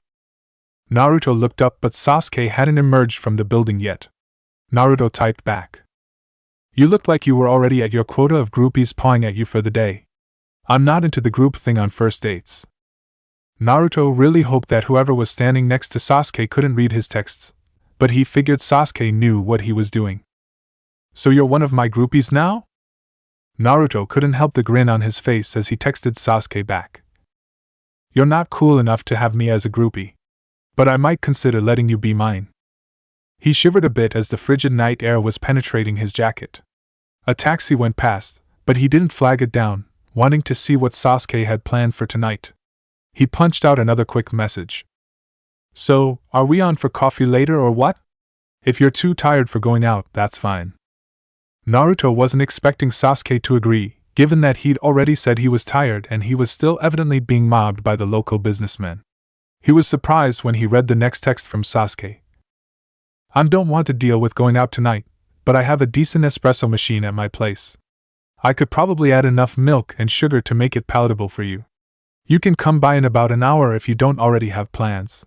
Apartment 3249. In the building with the coffee shop with the name you can't pronounce." Naruto wrote back, "You mean the one you stalked me in? Yeah, I know it. See you in an hour." Naruto flagged down the next taxi that came by, sighing in relief as he got into the taxi and out of the cold. He took the cab back to his place, and went in and took a hot shower. He was wondering what excuse he was going to use with Kiba about why he wasn't meeting them all at the Hidden Leaf, when he got a text from Kiba telling him that they'd decided not to go, but if Naruto still wanted to hang, Kiba could come over. If Naruto hadn't been so relieved that he wasn't the one who had to cancel, he would have probably been a bit suspicious. But he just wrote back and said he was good, and they could go out tomorrow instead. Sasuke drove back to his place, and had the valet park his car in the underground lot. He honestly had been looking forward to just going to sleep tonight, but after all the dancing around he and Naruto had been doing, he didn't want to blow him off. Not to mention that he had been under a lot of stress, and sex was a great way to release some tension. If they ended up having sex, of course. He'd see how the night played out. They could at least have coffee and talk a bit. See where it goes from there. Sasuke set the espresso machine going before heading to the shower so he wouldn't fall asleep before Naruto even got there. The hot shower felt good on his neck and shoulders, and he stood under the pounding spray just letting the heat soak into his muscles. When he felt a bit more relaxed, he finished washing, then toweled off quickly, wanting to be dressed before Naruto arrived. It would be pretty cliché to just answer the door in his bathrobe. He pulled on a pair of black jeans and a dark blue cashmere sweater, the heat of the shower already somehow leaching out of his body. He always seemed to feel cold when his metabolism started to shut down with fatigue. He poured himself a shot of espresso, downing it quickly despite the scalding temperature. A knock on his door let him know that Naruto had arrived right on time. His hair was still damp from the shower when he opened the door to find Naruto standing there, looking slightly uncertain. Sasuke noticed that Naruto had also evidently decided to shower. His blonde hair looked slightly wet, which must have been cold given the weather. Sasuke noted that he had on a black leather jacket and jeans, but no gloves or scarf. The cold air had left color on Naruto's cheeks and lips, and Sasuke felt his eyes drawn to the mouth that never failed to piss him off. Idiot. It's winter out. What the fuck are you thinking? Naruto rolled his eyes, walking in and removing his shoes in the entryway. Yes, Mom, he drawled sarcastically. I only live a few blocks away. Anyway, I'm like a living furnace. I don't get that cold. TCH, whatever. Sasuke took Naruto's jacket and hung it on the coat rack, noticing that Naruto had on only a thin orange t-shirt beneath it. He snorted slightly when he read it. I'd like to explain it to you, but I don't have any crayons. Naruto raised an eyebrow at the sound, noticing Sasuke's gaze drifting over the lettering of his shirt. Like it? I picked it out just for you. Sasuke said. He might need to have one of those delivered to Dan. Assuming the boy was still employed there on Monday. Sasuke walked to the kitchen, leaving it up to Naruto to follow. He could feel Naruto's gaze on him, but didn't turn around to look at the other. Sorry, I didn't bring anything. You already expressed your aversion to flowers, and I would have brought a bottle of wine, but I was intimidated about buying wine for a rich guy, so… Naruto was clearly a bit uncomfortable with the situation, and it made Sasuke smirk slightly as he poured himself a second shot of espresso. This clearly wasn't the kind of thing the blonde did often. It was part of the other's appeal, in a way. Sasuke wondered if the things Naruto's friends had written in the paper about him were true, if the young journalist had really been avoiding sex for over a year. It was too soon to ask about it, but if it were true, Sasuke couldn't help feeling a bit smug. He poured another cup of espresso and offered it to Naruto. The blonde accepted the small, white cup and took a tentative sip of the strong, bitter brew. He crinkled his nose. Ugh! How can you drink this shit? Sasuke chuckled at the expected reaction. I believe I have larger mugs in the cupboard. There's milk in the fridge, and sugar on the counter. I don't think I have any straws or sippy cups, though. You'll have to manage out of a big kid cup. Fuck you, Naruto, laughing slightly as he turned to search the nearest cupboard for a mug to try to dilute the strong coffee down to a palatable level when Sasuke's phone went off. Naruto saw Sasuke frown and checked the number before answering, clearly annoyed at the interruption. Madara, Sasuke said tersely. Didn't Kakaza call you? Then you know the situation had been handled. Yes. The 300 million will be back in the proper account before morning. I will be addressing the board on Monday to assure them we have fixed the issue and this won't happen again. Obviously. Sasuke's voice was calm and firm, not hostile but also not the slightest bit deferential. But Naruto could see the tension in the man's posture, and knew he wasn't as calm as he came across. He opened the fridge to get the milk, trying not to listen in too closely since it appeared to be about work. He noted the bean sprouts, tofu, and other vegetables filling it with a snort of derision. Sasuke set his phone down and run his hand through his black hair, glaring slightly at his still untouched cup of espresso sitting on the counter. That didn't sound like a fun call, Naruto said casually, not wanting to pry, but noticing the tension coming from the businessman. Naruto closed the fridge without getting the milk once he saw it was skim. He wasn't that desperate for coffee. Well, telling my uncle that we misplaced $300 million isn't exactly an easy conversation to have, Sasuke said drily, leaning against the counter. Holy shit. I lost a 20 from my pocket once and freaked out about that. How the fuck do you lose that kind of money? Sasuke snorted derisively. You have a system error. But it's fixed now. Naruto blinked at the way the man appeared to be handling it so casually, though the tightness around Sasuke's eyes indicated maybe that was more of a front than anything else. Fuck. You must have stones of steel to be so calm about the whole thing. I would have been freaking out. It sounded like you fixed it though. And if it's a system error, then it wasn't your fault. Shouldn't your uncle be happy with you? Sasuke's smile was slightly bitter. As much as I appreciate your admiration of my balls, Uchihas don't allow those kinds of mistakes. It doesn't matter who is at fault. It's one of the divisions under me, so therefore it is my responsibility.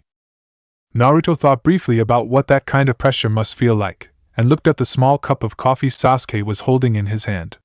You're drinking entirely the wrong beverage after a day like that. Naruto turned and began looking through the cupboards. Sasuke's eyes drifted down the toned contours of Naruto's back, visible through his tight shirt, to the curve of his ass nicely showcased by the jeans he was wearing while the blonde finally found the cabinet that held his alcohol. By all means, make yourself at home, Sasuke drawled as he casually set his cup down and walked a few steps closer to the sink before leaning back against the counter. Naruto scanned through his stock and selected a mostly full bottle of Johnny Walker. Glasses? Naruto asked. Sasuke smirked, but didn't say anything. Naruto narrowed his eyes, suddenly suspicious of why Sasuke chose to stand in front of that particular cabinet. He set the bottle down on the counter, walked up to the businessman. Sasuke held his gaze, amusement showing in his eyes, but he made no move to get out of the way. Naruto reached past Sasuke's shoulder, slowly pulling open the door there, their bodies inches apart. He broke eye contact as he glanced up to see the wine and shot glasses stacked neatly on the shelf behind Sasuke's shoulder.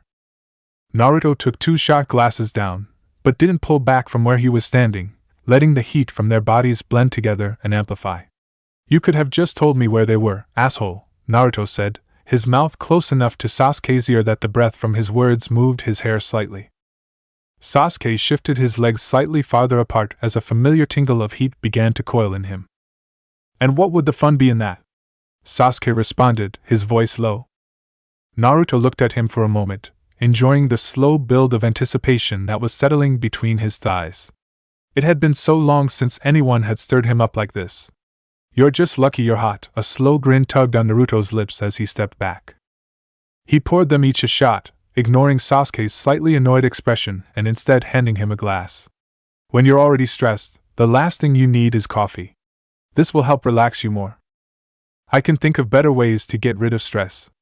Given how little sleep I've had this week, it might end the evening prematurely if I drink much of this." Sasuke lifted his glass, though, and took a sip. He didn't really disagree with Naruto's point. He was almost immune to caffeine's ability to keep him awake at this point. Naruto poured his own shot, rolling his eyes. "After a day like this, you deserve to get drunk and pass out without worrying about entertaining a last-minute guest. If I lost $300 million, even for 2 minutes, I'm pretty sure you'd be meeting me in the emergency room where I'd be being treated for cardiac arrest. If you fall asleep on me, I won't hold it against you." Naruto lifted his glass slightly. "Kanpai." Sasuke hesitated a second, then shrugged, clicking his glass slightly against Naruto's. "Cheers." They drained their glasses together. "I hope you can handle your alcohol better than you can handle your coffee," Sasuke said as Naruto grabbed the bottle and headed to the living room.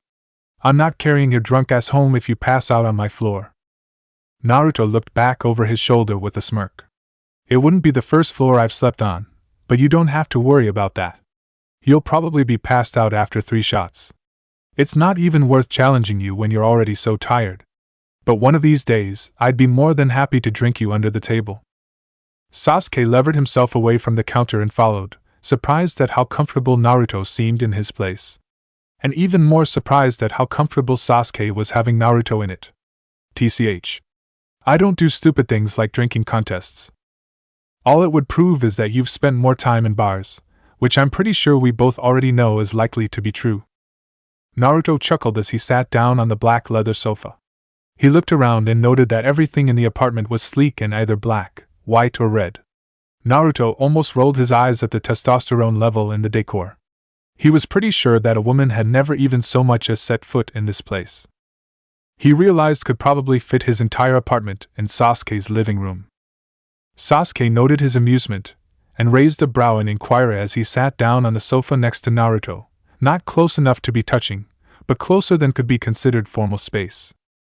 "I was just thinking that the apartment definitely suited your personality," Naruto answered the implied question, looking over at the massive flat-screen TV.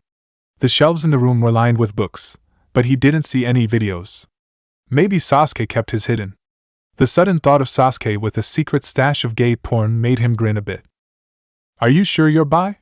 "That sounded more gay to me," Sasuke said, taking a sip of his drink.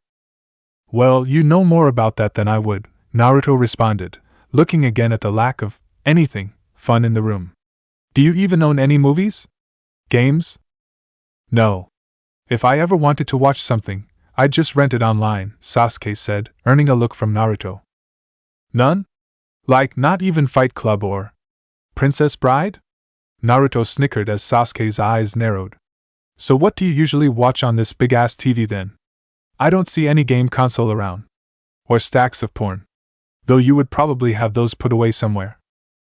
"I don't have much in terms of personal stuff here," Sasuke said, and Naruto noticed he didn't exactly answer the porn question. "Most of the time I spend here is spent sleeping. I've only lived here a few months, and work has been the first priority, Sasuke shrugged. I watch the news while I'm getting ready in the mornings, though. No wonder you're such an ass. You need more sleep. And something that isn't work-related every once in a while. Naruto poured them each another shot. Naruto lifted his and drank about half, but Sasuke left his glass alone, watching the way Naruto's fingers held the glass to his lips briefly before he set it back down on the glass coffee table. You're not work-related. Sasuke looked directly at Naruto, their eyes locking. Naruto felt his breath quicken slightly at the look. There was something about Sasuke that just instantly got his blood going. The intensity of the man's presence was almost a tangible thing. No. I'm definitely not, Naruto said, his voice coming out lower than he expected it to. Sasuke reached over and took his shot, downing it. He grimaced slightly at the burn. It was normal to have drinks during business dinners, but he was definitely not a heavy drinker. Naruto had been right, though. He did feel some of the tension leaving him as the alcohol warmed his blood. Looking over at where Naruto sat less than a foot away from him on his sofa, Sasuke knew it wasn't only the alcohol that was warming him up. The shirt Naruto wore fit his toned body snugly. Sasuke could smell the subtle scent of the soap the blonde had used. It was a warm, honey or herbal scent that he couldn't quite place, but somehow only added to the heat pooling in his body. He wondered what Naruto's expectations of the evening were. He hadn't asked to go directly to the bedroom, but the alcohol was a pretty commonly used icebreaker. So, is this how you usually spend your Friday evenings? Naruto shifted on the sofa so one of his knees was resting against the back of the seat, his torso turned slightly towards Sasuke. He rested his arm casually across the back of the couch. He wondered how often Sasuke brought someone back to his place like this. It wasn't his business to ask. Sasuke had already made it clear that this was not a relationship, but he couldn't help being curious. The man seemed completely casual about it, no sign of nerves about any of it. Though given what he just witnessed about Sasuke's job, he expected it would take quite a lot to rattle the Uchiha. Sasuke didn't hide the fact that his eyes were sliding along the lines of Naruto's body. You mean, losing nearly $500 million then inviting a guy I don't know particularly well over to my place? One of those has happened a few times. The other not so much. Sasuke filled their glasses again. What about you? Given what your friends were saying in the paper, it doesn't seem like this is your usual Friday night activity either. He watched Naruto's face, noting the slight flush across his cheekbones that could be embarrassment, or from the alcohol. Naruto lifted his glass and took a drink. I usually hang out with my friends, I guess. We go clubbing, shoot pool, or cook out at my place. Sasuke noticed that Naruto has sort of dodged the question about whether he'd had many casual relationships, but he decided not to push. Naruto had still contacted him after hearing his terms, and beyond that Sasuke figured it wasn't really his business. I would have thought you wouldn't have much time for that, given the number of lawsuits you must deal with for your shoddy reporting. What? I'm not a shoddy reporter. I just enjoy pointing out the obvious about people who really need it, Naruto said, scowling slightly. Sasuke raised an eyebrow, enjoying the expressive flash of temper in the blonde, as well as the slight buzz from the alcohol. There is a difference between obvious and wrong, idiot. I don't report stuff that's wrong, asshole, Naruto said, draining his glass and glaring at Sasuke. He turned to face the man more fully, his knee brushing against Sasuke's thigh, but neither man moved to break the contact. I can think of at least one article where you didn't have your facts straight, Sasuke said, resting his elbow on the back of the sofa, leaning forward slightly and spreading his legs further apart. The movement drew attention to his body, and Naruto found himself briefly distracted by the sight. Abruptly, he recalled the scene in the locker room and knew exactly which article Sasuke was talking about. The memory of Sasuke in his Speedo had Naruto's jeans feeling tight. Yeah, probably his facts had been pretty wrong when he'd implied Sasuke needed to compensate for what was downstairs. You know, if you keep running articles on me, I might start thinking you have some sort of fixation. Sasuke's gaze had settled down between Naruto's thighs, where it was pretty clear that Naruto definitely had a rapidly growing interest. Pfft. Yeah, right, Naruto bluffed, not fooling either of them. You're the stalker, coming up behind me in the grocery store, then the coffee shop, even your brother's office. Stalker is such a strong word. Maybe I just like looking at your ass, Sasuke said, letting his hand shift forward so it brushed against Naruto's wrist on the back of the couch. It's almost worth dealing with your annoying mouth.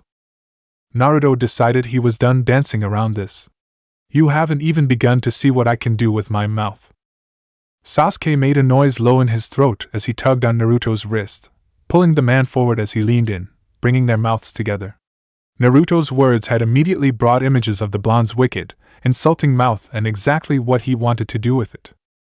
Oh fuck, Sasuke breathed in against Naruto's mouth before thrusting his tongue into the wet heat. He couldn't remember the last time he'd been this hard. Possibly not ever. He felt Naruto's hands fist into his hair, their teeth clicking with the raw ferocity of their kiss. Sasuke wanted to possess every corner of Naruto's mouth, not giving the blonde an instant to speak or even breathe if he could help it. His fingers slid along the tan jaw, pulling their bodies closer, building even more force into the joining of their mouths. Sasuke slid a hand along the inside of Naruto's knee, tugging the leg forward as he pushed Naruto back until he was laying on top of the blonde, rocking his hips against Naruto's. The friction wasn't enough to appease the almost desperate pressure building between his thighs. Tan hands gripped his hips as Naruto thrust up, obviously experiencing the same visceral need, and Sasuke felt a surge of power at the way the blue eyes were glazed with lust. Holy shit, Sasuke, Naruto gasped, his body temperature feeling like it just jumped 10 degrees. Whatever patience and disinterest his body had felt about sex over the past year was just vaporized. I take back what I said earlier. I will totally kill you if you pass out on me right now. That's not the retraction I'm looking for, Dobe, Sasuke murmured, dragging Naruto's mouth back to his and crushing them together. Their tongues surged into each other's mouths, sliding wetly along teeth and gums, tasting the alcohol on each other's tongues. There had been too much teasing, too much waiting, and too many interruptions for them to even consider stopping now. Sasuke realized he didn't have any of the necessary items in his living room for what he hoped to God was about to happen, but Naruto's hand had already undone his jeans and slipped inside Sasuke's boxers.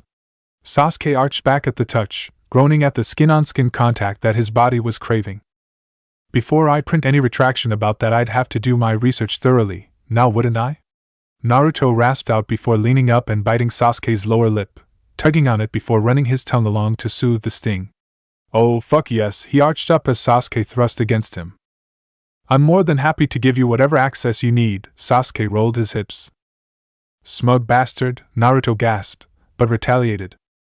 Sasuke shuddered, making a sound low in his throat that had Naruto almost coming out of his skin.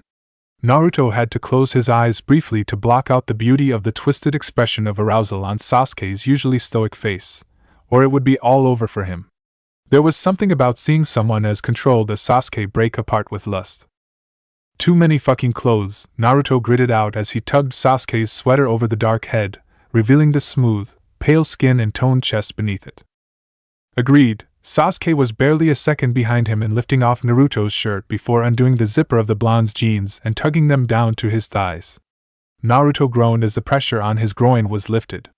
The sound was swallowed by Sasuke's mouth as he slid his lips with almost bruising force back over Naruto's. Naruto was annoyed that they both still had their pants half on, but he didn't want to break contact with the hard, perfect body sliding against his long enough to do anything more about it. The musky scent of their arousals blended together, somehow seeping into their pores. Naruto pressed their mouths open wider, sucking harder on Sasuke's tongue before biting his slightly, not able to think of anything but more. Their hands were trapped between their bodies as they pressed harder together. Wanting them out of the way, Sasuke shifted position, grabbing Naruto's hands and lacing their fingers together before pushing them up over Naruto's head, pressing them firmly into the sofa as they continued to thrust against each other heatedly. Oh shit, Sasuke knew this was going way too fast. He started to slow things down before it was too late, but Naruto arched his neck back, momentarily breaking their kiss. Sasuke's lips trailed down the tan throat, not willing to lose contact from Naruto's body. He couldn't control the urge to mark that flesh, an impulse he had never had before.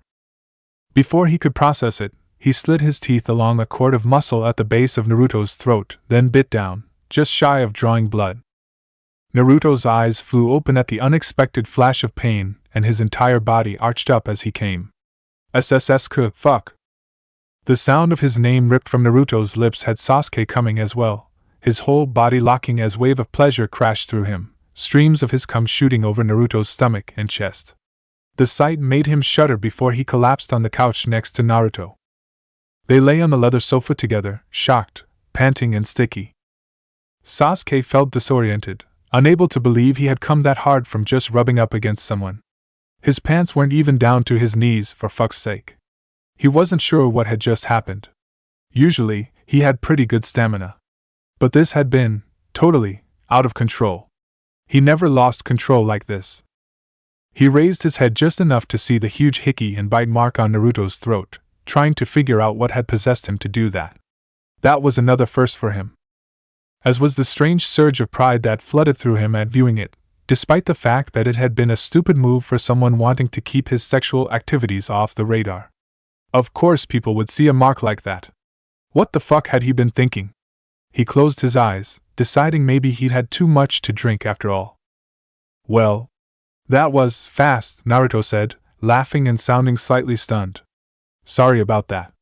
And about your couch. Shit. I guess we should go wash off. Sasuke blinked, a wave of exhaustion washing over him. Yeah. Give me a minute.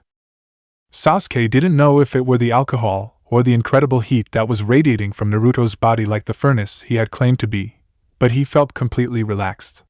He wanted to just lay there and not move. Possibly for the rest of the night, though he knew he wouldn't like the dried, sticky mess he'd have to deal with in the morning. Naruto looked at Sasuke's face, seeing his eyes drifting closed. Hey, bastard. I'm not going to have you falling asleep on me, then getting pissed about the mess in the morning. Anyone who keeps their place as clean as yours has to be one of those OCD neat freaks. Let's go get you washed up and into bed before you get pissy about it. Sasuke felt like there were lead weights attached to his eyelids. He really shouldn't have had that third shot. Or was it 4? Not when he'd been running on so little sleep for the past week. And Naruto just felt so warm. He really didn't want to get up. But Naruto was already sliding out from under him, taking all the warmth with him and tugging their jeans the rest of the way off. Sasuke reluctantly stood and let Naruto grab him by the wrist and lead him down the hall to the bathroom. He didn't bother to correct Naruto that this was actually the guest bathroom, not the master. He had soap and shampoo in both, so it didn't matter. Naruto turned on the shower, and in less than a minute it was billowing with steam.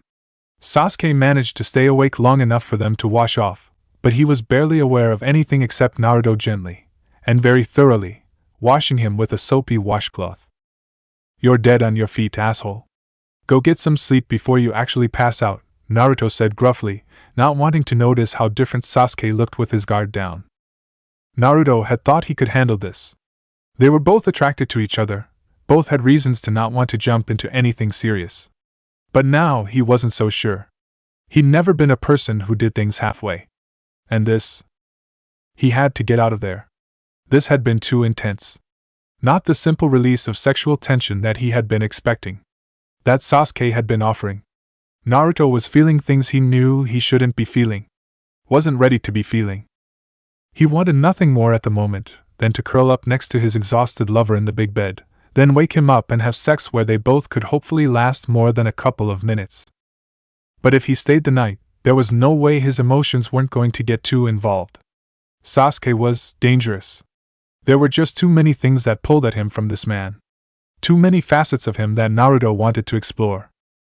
Sasuke didn't bother with clothes as he turned down the rich blue sheets of the massive bed and lay down. Naruto vaguely wondered if he always slept in the raw, or if the businessman was just too tired to care tonight. Sasuke lay back on the stack of pillows, noticing that Naruto was still just standing by the edge of the bed. You're leaving, Sasuke stated, his voice sounding tired but otherwise containing no emotion. Naruto tried to read Sasuke's expression in the darkness. He had assumed Sasuke would want him to leave. They would be more likely to be noticed if he left in the morning. He couldn't tell if Sasuke wanted him to stay, or go, or didn't give a fuck either way. Yeah. I should go, Naruto said, hoping none of his uncertainty showed in his face. There will be fewer people around now than in the morning. Lock the door on your way out, Sasuke said simply, laying down and pulling the thick quilt up. Naruto thought he saw the man shiver slightly, and again had to fight the urge to crawl into bed with him. Sure, no problem. Naruto went and grabbed his clothes, tugging them on, happy to find them free of stains. He took a few wet paper towels from the kitchen and cleaned up the mess they'd left on the couch. Biting his lip, he looked back at the darkened door of Sasuke's bedroom. Should he have stayed? Had that been an invitation to do so, or had Sasuke been giving him a nudge that he should in fact be leaving? Naruto turned off the hall and kitchen lights, then grabbed his coat. He was careful to lock the door on his way out. It was cold outside,